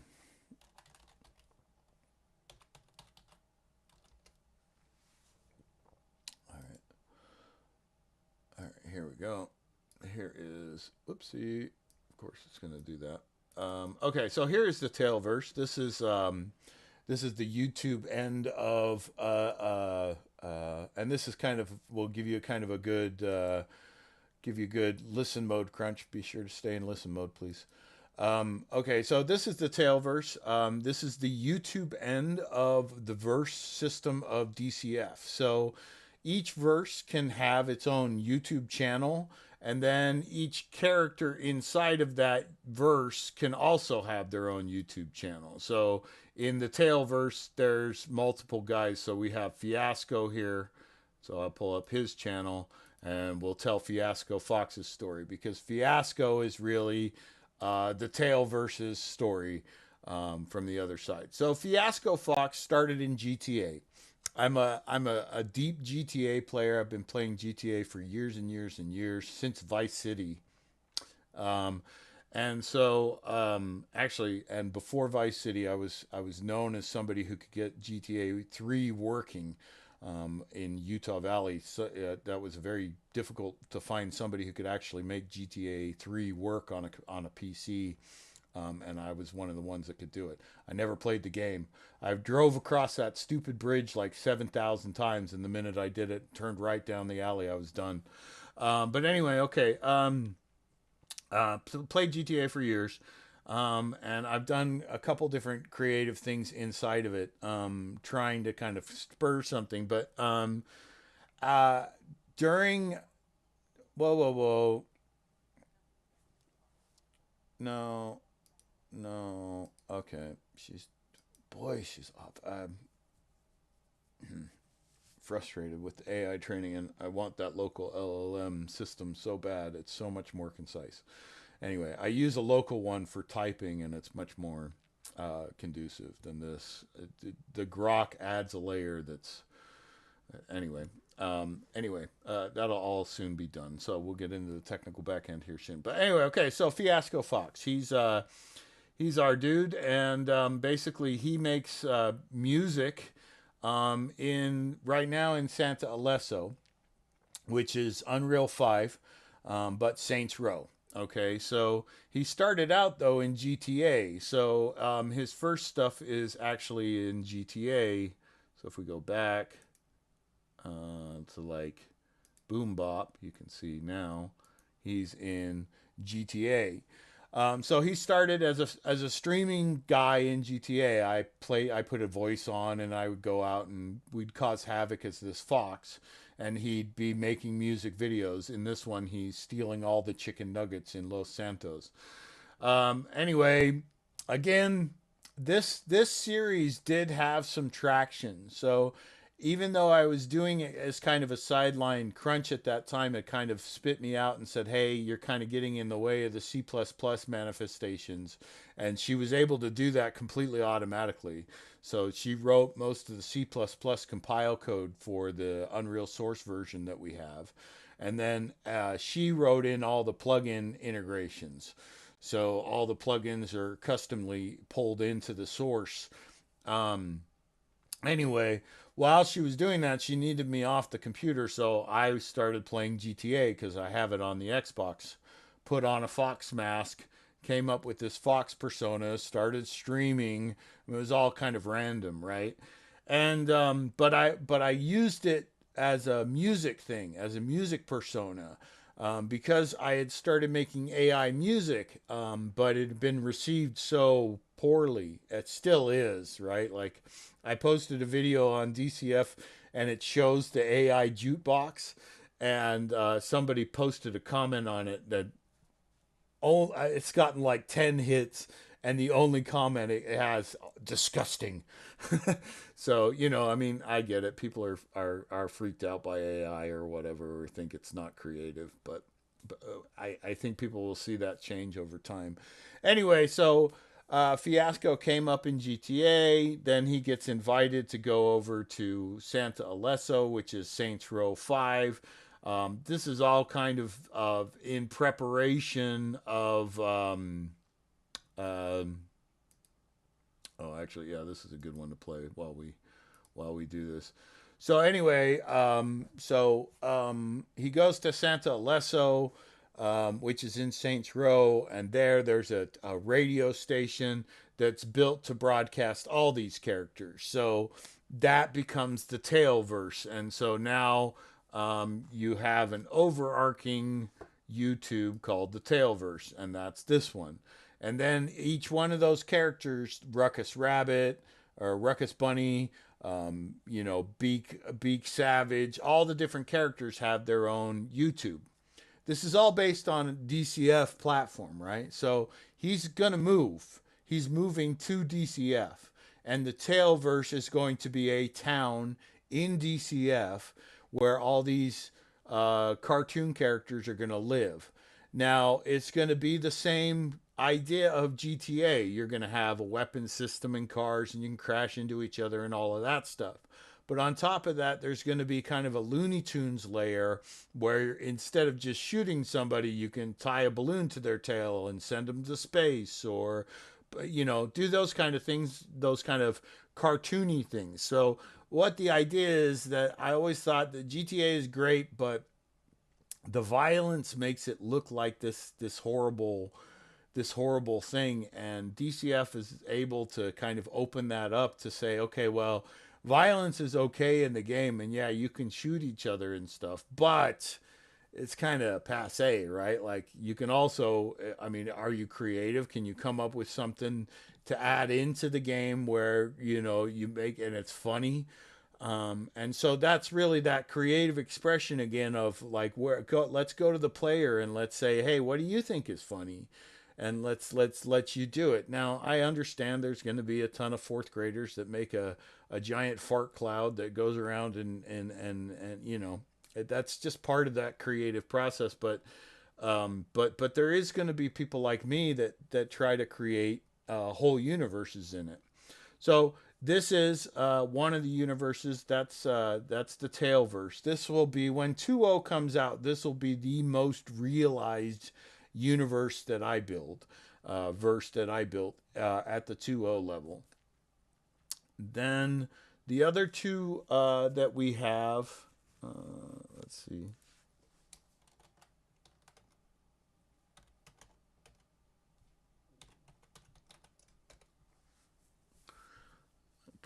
Oh, I did spell it right. Okay, the other one that I have is the Verheit verse. This is already a talk show. So basically, this is my latest talk show idea. Back in Jedi Talk days and stuff, obviously I did a bunch of Jedi Talk and stuff. But anyway, this is kind of my conspiracy talk show. Is the idea? It's kind of in homage to the old Art Bell style. But what I'm doing is I'm using AI tools live on the air to be able to compare data and come up with different things. So we did a whole thing on the live we did was 3 weeks ago. I need to do another one, but basically we did 2.5 hours on Three Eye Atlas and that kind of thing and what was going on with Three Eye Atlas. But you can see that inside of it, I'm in the studio.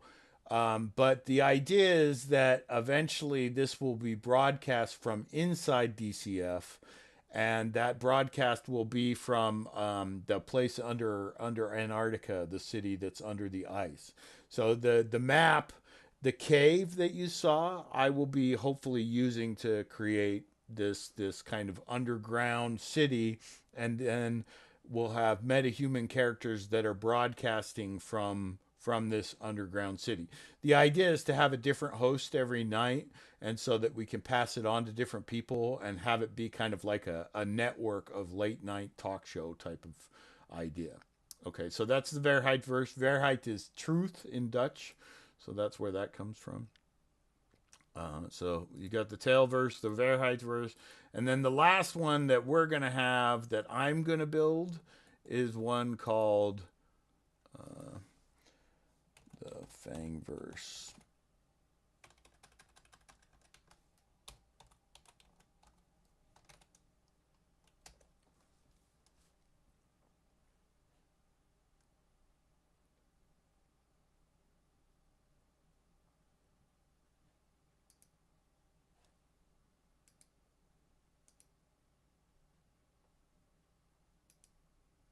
I'll just switch over to it really quick and then we'll pop back over. Anyway, okay.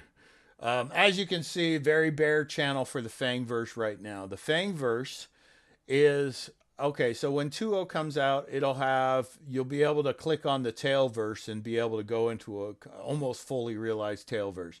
You'll also have the Waarheidsverse. It'll show you the studio that we work in, and then you'll have the Fangverse. The Fangverse will be very small when we start, but it's metahuman vampires with the full customizable system that you saw in DCF, but now realistic foliage and realistic buildings and bikes and cars, and again fighting.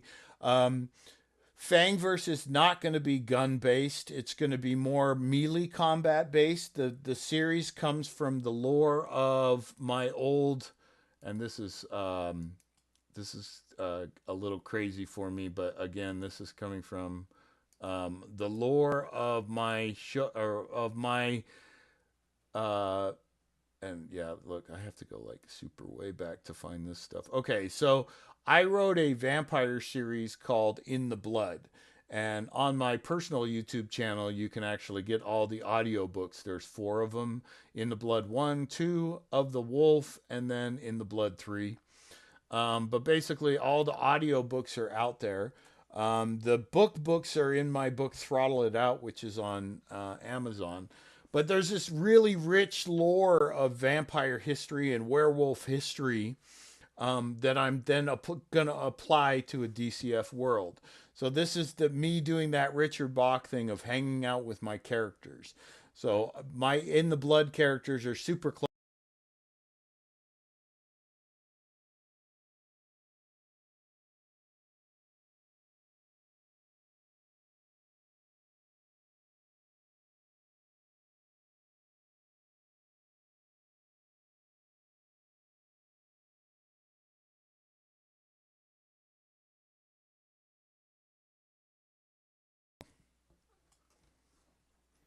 How about now? There we go. All right, so okay, yeah. So In the Blood is my vampire series. Like I say, it's available for free in audio on my YouTube, Lucian Meyer. Anyway, it covers the entire lore of Taylor and Trisha, who are my main characters, who you kind of see in that first, yeah, here. You kind of see them here. Well, apparently you don't. I don't know why that's not coming up correctly, but huh. All right. Well, anyway, okay. So, but anyway, so we have the tail verse, the warehide verse, and the fang verse. The point of DCF is you could have your own verse, and then you would have your own channel for your verse, and your own channel for all your characters in your verse. And with the way that the media tower mode works, then you'll be able to set that all up. Again, this was this kind of I don't know, I don't care anymore attitude, but anyway, this means basically, yeah. So these verses are the ones that I'm building, and really the only thing that I'll be concerned with moving forward with DCF. And so I become a participant. I'm playing my own game, and I'm satisfied with where it's at, and I'll go in and fix the things that I want to fix. But like I say, I'm fine with that. That's I, I'm at a point where it's like, okay, it's not going to be a people success. But one thing I did want to say is that to indie developers out there and stuff like that, I've been an author for a long time, and it's a kind of it's a brutal industry, right? Especially when you talk to other authors, because there's this kind of deep want and need when you see something good. And I feel this as an author a lot. When I read something that's really, really good, I'm almost, it's not a jealousy, it's almost like a disappointment in myself that I didn't write it. And so, the better stuff I see, the harder it is, and so, yeah, it's interesting because that dynamic exists in the video game world, in my opinion, and it's honestly kind of, at least in my experience of the indie world, it's wow. It's there's a lot of hubris out there. There's a lot of thinking that if you can do one thing, that means that you're somehow special. And the idea of video games is to level the playing field. And when you start to chase truly doing that, people either react two ways. In the indie games community, and my only thing is that to young game designers, that just that please don't. I'm trying to figure out how to word this. It's just the way that I've been received by the community has been,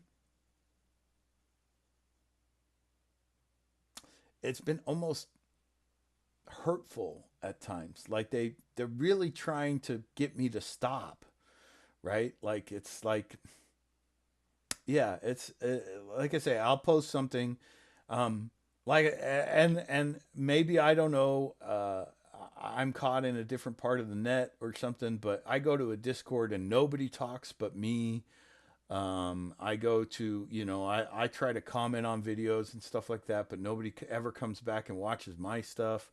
So, like I say, that's across everything, right? So, like, yeah, here's some of my author stuff. It's got 10 views and 5 views and stuff like that. And my AI music stuff is the same levels. This one was one of my most popular stories ever. It was released 11 years ago, and it has 246 hits on the YouTube. So it's there's just no, in my instance, there's no rhyme or reason to why people are not engaging with any of my stuff. But in the video game market, when I showed stuff off, people were really vindictive and really kind of coming at me and, oh, you're asset flipping or you're doing this. And it's like, well, I mean, I have my own opinions on all of that stuff, but I don't see you guys going after the guys in India that are asset flipping or the guys over here that are asset flipping and doing it very clearly. And yet I am trying to do something that's, if you look at it deeply enough, it's not asset flipping. I mean, it's trying to bring assets to players. It's trying to bring that creative control to players.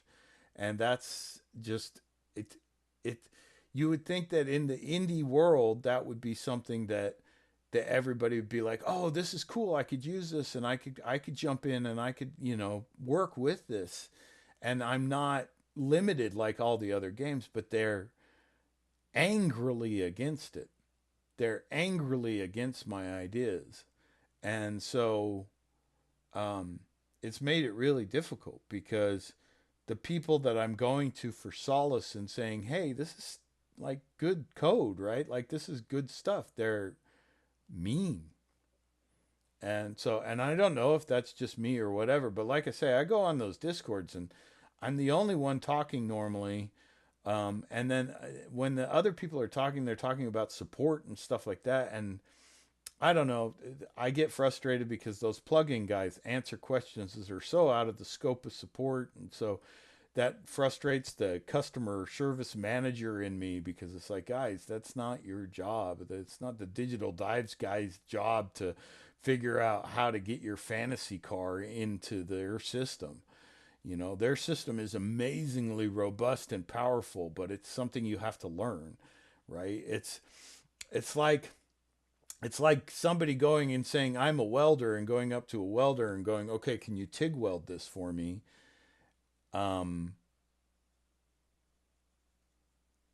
Because they don't know how to TIG weld. If you're going to be a computer programmer, you're going to have to learn the language you're programming in. That's the thought from my side.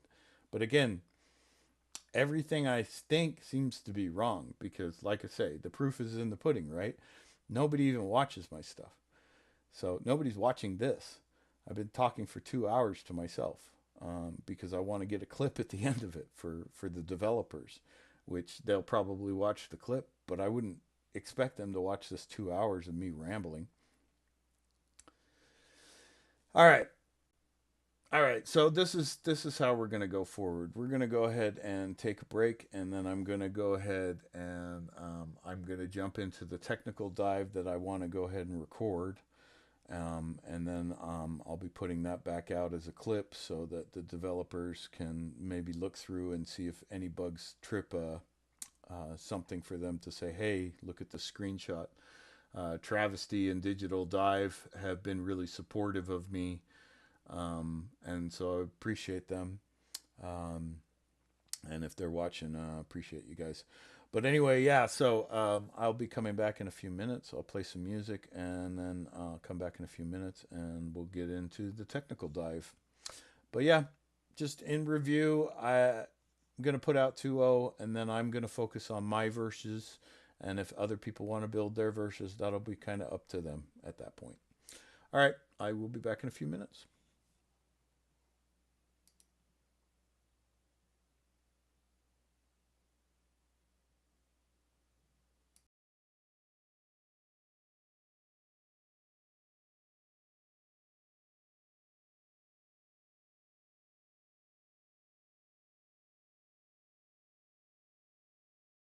So really one of my favorite things about this whole development process is that Crunch and I did a lot of music writing, because AI music is something I can do. I've never been a good musician, so we did a lot of music.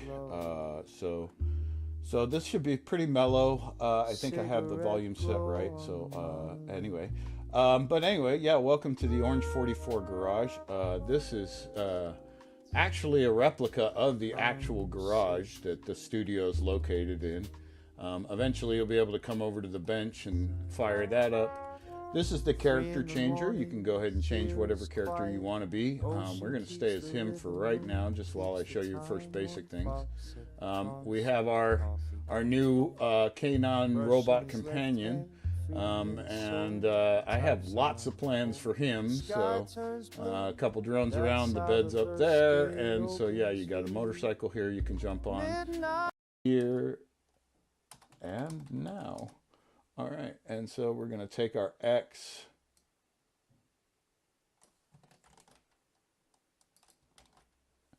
We're going to take our Y.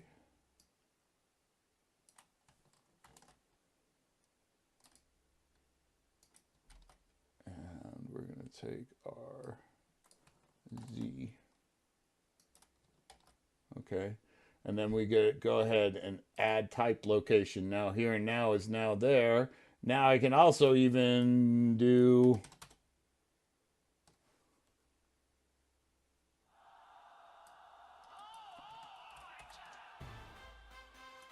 type location. So now I can pull up by here and then go whoop, and now I am a couple thousand feet in the air above the garage. So as we fall down, yeah, we can. There is no fall damage in the game yet. That's coming, but it'll be turned on and off depending on what the verse wants.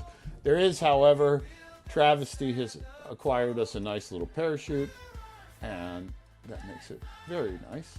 That's on Z, by the way. Okay, so, but yeah, you can see that now I can pull up. So now if I've established that point, I can go say, all right, let's go to the bottom of the ocean.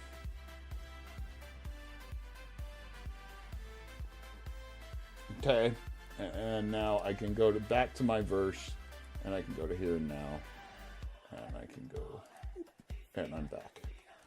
All right, so that's how you kind of move around and establish yourself. Well, hello everybody. My name is Lucian. I am with Orania 44, and this is DCF.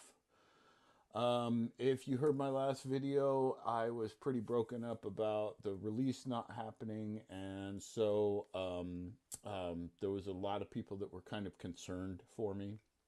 I want to say thank you for your concern. I am a lot better today.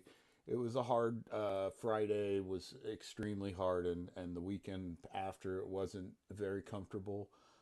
But this morning I was able to finally get DCF up on Steam. I was able to get the phone number changed, and I was able to get it up on Steam, and so a lot happier now. So thanks for your concern to everybody that voiced it. I really appreciate it. It meant a lot, and it really was one of the things that got me through this whole debacle. But anyway, so yes, and another thing is that this weekend, then, in order to kind of stave my emotions, I just poured myself into the game. So a lot of bugs have been fixed. So I actually, the version that has been streamed and some people have seen is 199. This is now 1991, and this is up on Steam. So this is actually playing from Steam right now. Couple big changes. So first off, all right. So first, let me go ahead and take you around the garage a little bit. So really, one of my favorite things about this whole development process is that Crunch and I did a lot of music writing. Because AI music is something I can do. I've never been a good musician, so we did a lot of music. So this should be pretty mellow. I think I have the volume set right. So anyway, but anyway, yeah. Welcome to the Orange 44 garage. This is actually a replica of the actual garage that the studio is located in. Eventually you'll be able to come over to the bench and fire that up. This is the character changer. You can go ahead and change whatever character you want to be. We're going to stay as him for right now, just while I show you first basic things. We have our new canine robot companion. And I have lots of plans for him. So a couple drones around, the bed's up there, and so yeah, you got a motorcycle here you can jump on. I did take the van out. If you saw this first version, it's right.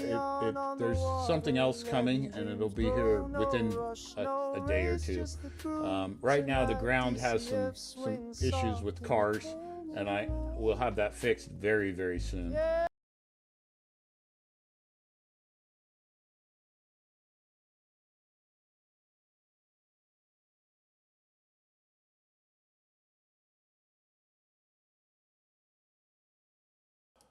All right, so I'm going to jump into the technical dive now. All right, so over here on the Forge. So this is the editor version of DCF. If you're another developer out there, I'll just put this out there one more time. I don't think anybody will do it, but any of the developers out there, we're very open to co-developing and stuff. So what we do is, if you want to try, you can check out DCF. Just contact us and we can set up a remote session, and you'll have your own copy, so you can go in there and bust it and break it and do whatever you want with it. And then if you come up with any good code, we'll just take it forward and put it into the actual forward moving DCF version. And we can either stream that, or we can not stream it and do it like an interview, or not do it as an interview, whatever you're comfortable with. So if anybody's interested in, at one point we had one gentleman on Discord that jumped in and was able to make the ocean. This is way back in the Creative Continent days, but he was able to make the ocean react to the rain. So little droplets would hit the water. It looked so super cool. And so that's that type of thing. If you have something that you'd like to work on, and you say, oh, this is super cool and it's an Unreal, and I know how to do it, then come in and show us how to do it on DCF. And we can see if we can add it. So anyway, yeah, DCF is basically... Uh-oh. I might have grabbed the wrong copy. I might have just crashed the system. I just crashed the system. Hopefully the stream stays online. Yeah. As a dummy. I didn't realize... That's weird. Huh. Anyway. Okay, well. Let's see what's going on here. I'm not dropping any frames. Yeah, okay. I know what happened. Go away. All right. She'll come back. Come back. All right, let me just pop back over to this video.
All right, sorry about that. Now we can go ahead and fix that little issue.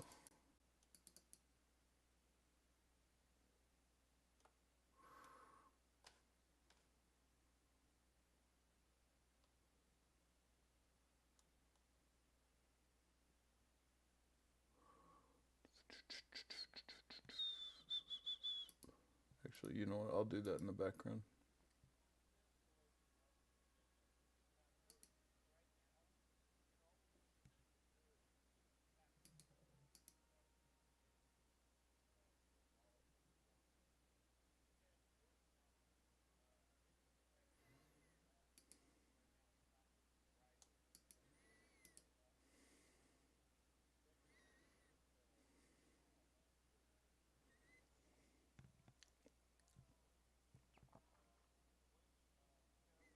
That's out of date, by the way. The landscape system is drivable now.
All right, back again, back again. All right, so here is the issue.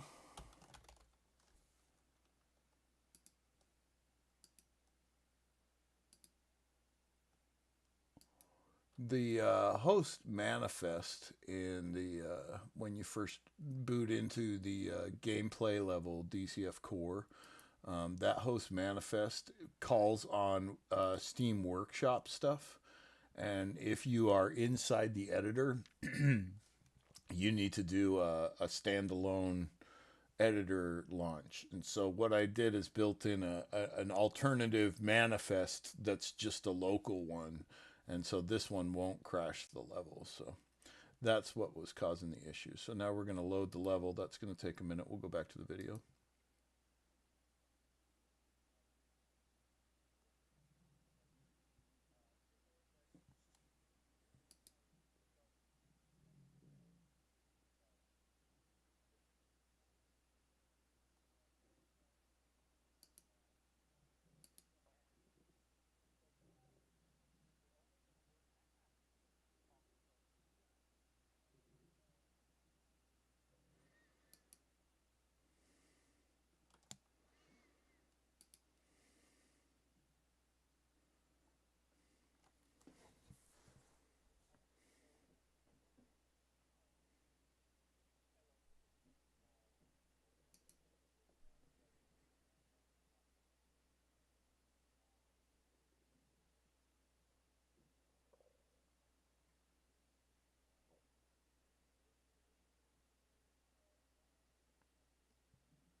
All right. That's how you ride the sky. All right. So now we have our normal manifest and it pops right into the game. So, okay.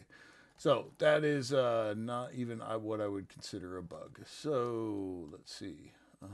Things I want to get into. So things I want to get into is number one, our mesh changer here currently is doing the metahumans. We have the mutable partway in. So I was going to go through some of those questions that I had there. The other questions that I have pertain to the, unfortunately I have to restart to show that one, but pertain to the motion system, so AAMS motion. So I looked at the IK retargeters. I don't think that that's what is going on here. And if Travesty's around, you can see he is just real funky, and I think it's something with, I don't know what it is, but like I say, if I disconnect, then he goes back to normal reaction. The balance beam, all the elements have a kind of that same funkiness in it, like it's missing the middle animation is what I kind of would say.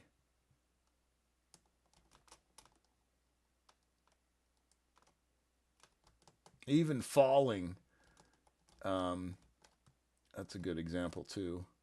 So as I fall down into the ocean, which I know, but look, he'll kind of go into this weird, and then goes into his normal poses. So I'm not sure what that is that's causing that. If it's going to be in the anim BP or whatever, but it is definitely something that I'm looking at, because it is one of the only outstanding bugs that I have in the system right now.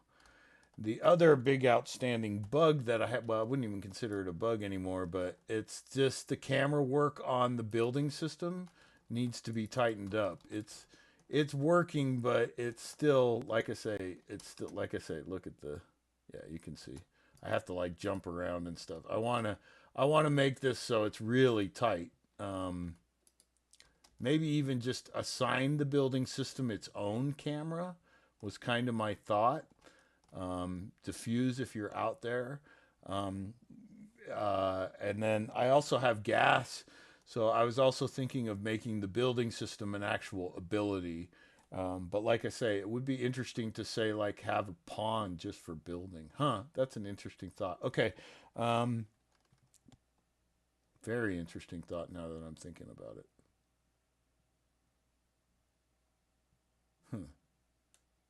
All right. All right. Okay. So anyway, if you're out there, diffuse. A, how you doing? Hope the holidays are going good for you. And B, yeah, if a camera idea, oh, that might be something you might want to. So I'll reach out and see if I can share the code with you on that. That would be kind of cool for you, I think. Actually, now that I have this idea in my head. Hey, oh, there it goes.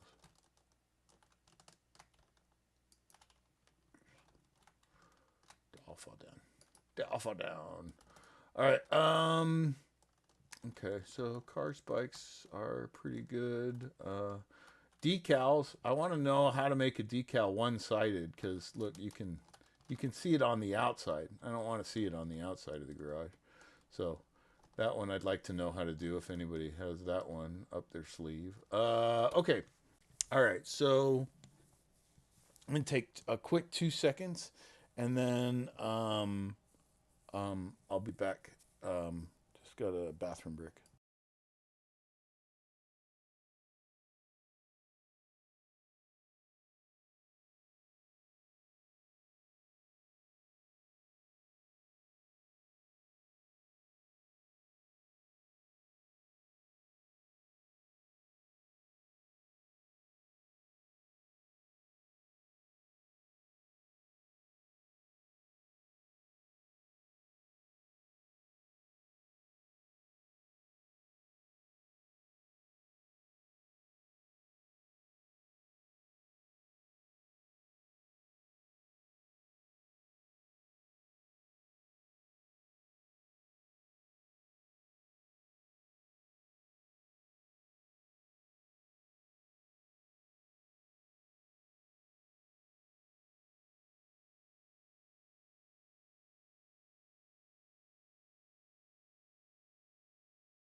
Alrighty, sorry about that. I'm back.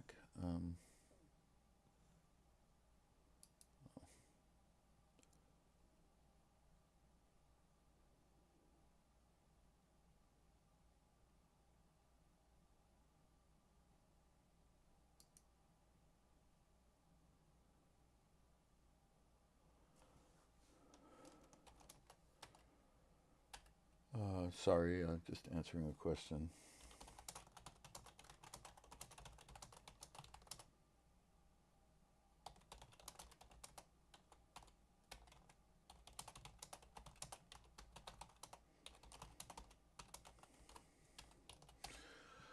All right. Okay, so back to it. All right. So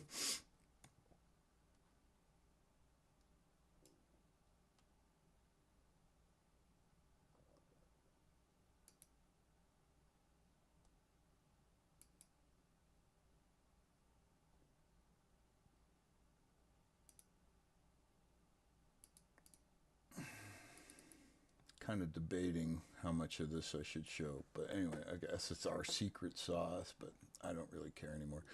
All right, so this is our model import system, and this basically allows you to take the model and move it up to Workshop. So right now we don't have much up there, but basically in the development process, I just want to let people know where I'm at with it. So I can take right here in DCF. So we'll go into model import really quick, and this is a base system, so it's not, you know, colored like DCF yet. So give it, you know, give it some space that way. Let me see here. Yeah. I'm not sure. Okay. Anyway, I'm not even going to show that part of it. So, okay. So this is the actual blueprinting that's running that, and what it does is it's actually not. So this is the upload to the workshop portion of it, the code. But this code right here is what's creating a new procedural mesh. And then we take that mesh and save it out to a save file. So instead of having a static mesh, we're rebuilding the static mesh from vertices and UVs and all the different internal stuff. Then we set the size and rotation. Then we texture it with a PNG that's in that same directory. So when you import a model, it takes the save file, which has all the model basically, and the texture file, and sends it straight up to Workshop, and it's accessible by one number on the Workshop. Okay, so now kind of demonstrate how that works, I'll go into the map system really quick.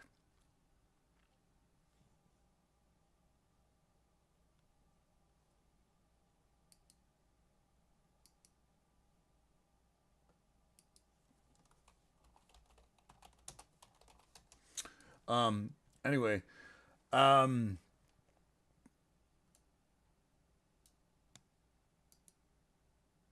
that's that system. Let's show the map really quick, or the bench really is what we, what we can really show. Okay, so this is the DCF bench. So basically you can see all the different uploaders are here, but the one that's working is the map uploader. So you can currently load your map up. And let me go to that widget here, and I'll show you how that works.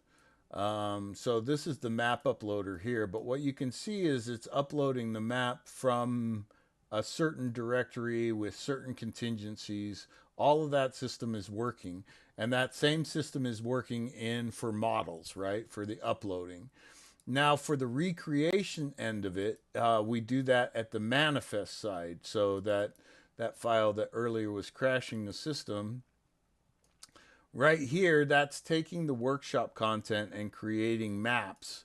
Well, actually, it doesn't do it right there. It does it right here. But anyway, right here, it's basically creating. So it takes that file from the workshop location.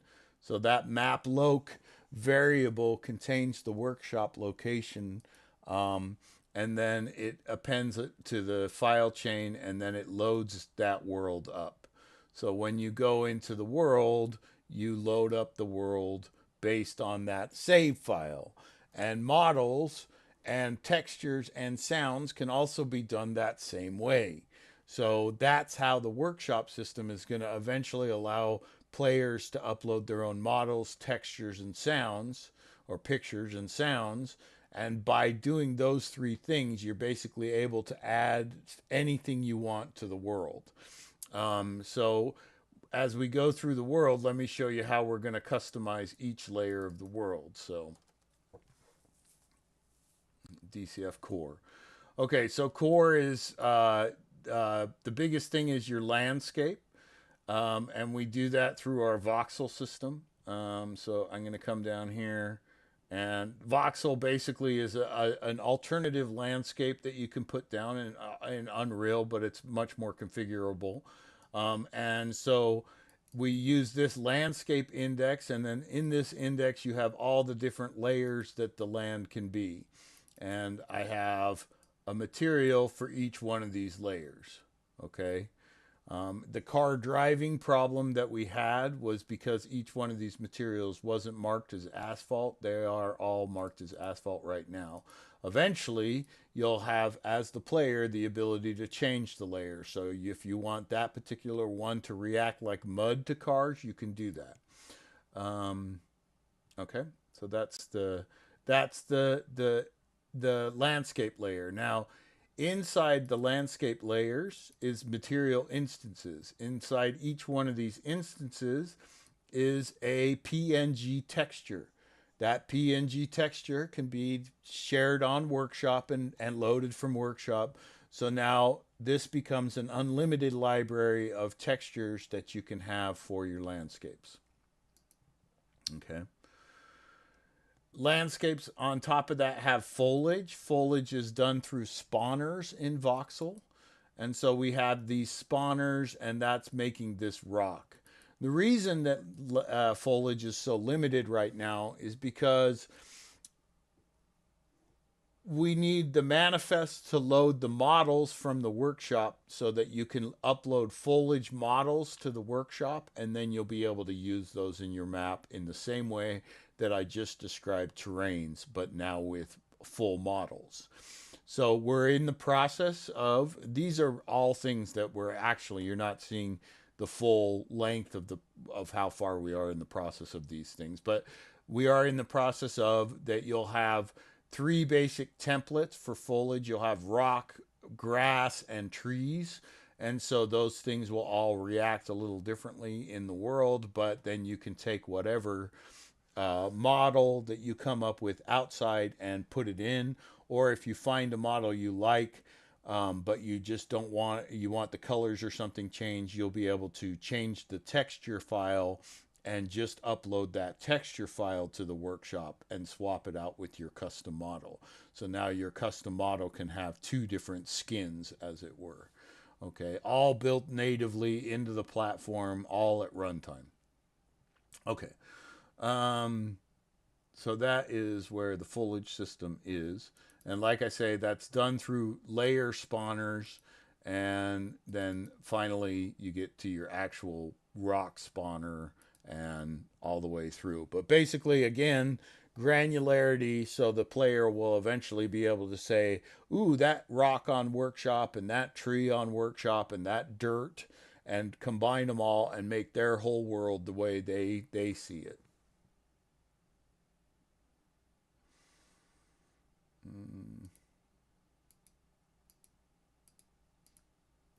Okay, so the rest of your custom elements are most likely going to be brought in through the building system primarily.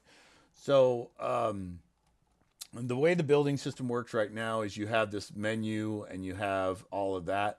This will all become modular, that you can, the player will be able to swap and change all these different functions. But primarily the things to remember that we're chasing for is number one, these build parts Right now, these are blueprint build parts. We are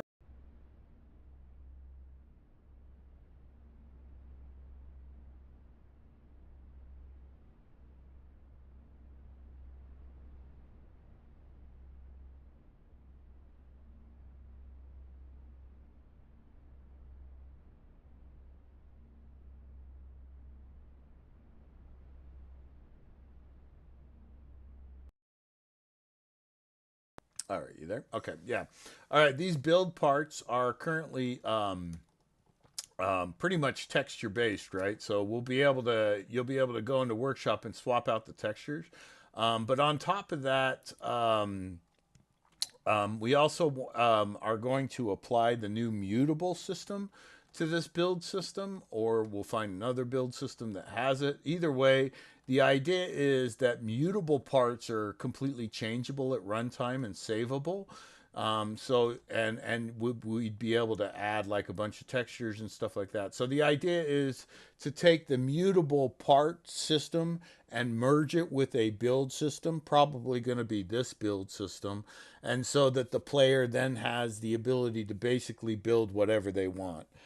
Um, Again, no lockdowns, no gatekeeping, no trying to monetize it. Just you go to the workshop, you see a brick that you like, you say, hey, I'm going to get that brick and I'm going to use it in my world. Or even if you're in somebody else's world and they have a brick that you like, you'll be able to tag that brick, and then in your world, you'll be able to start building with it. So,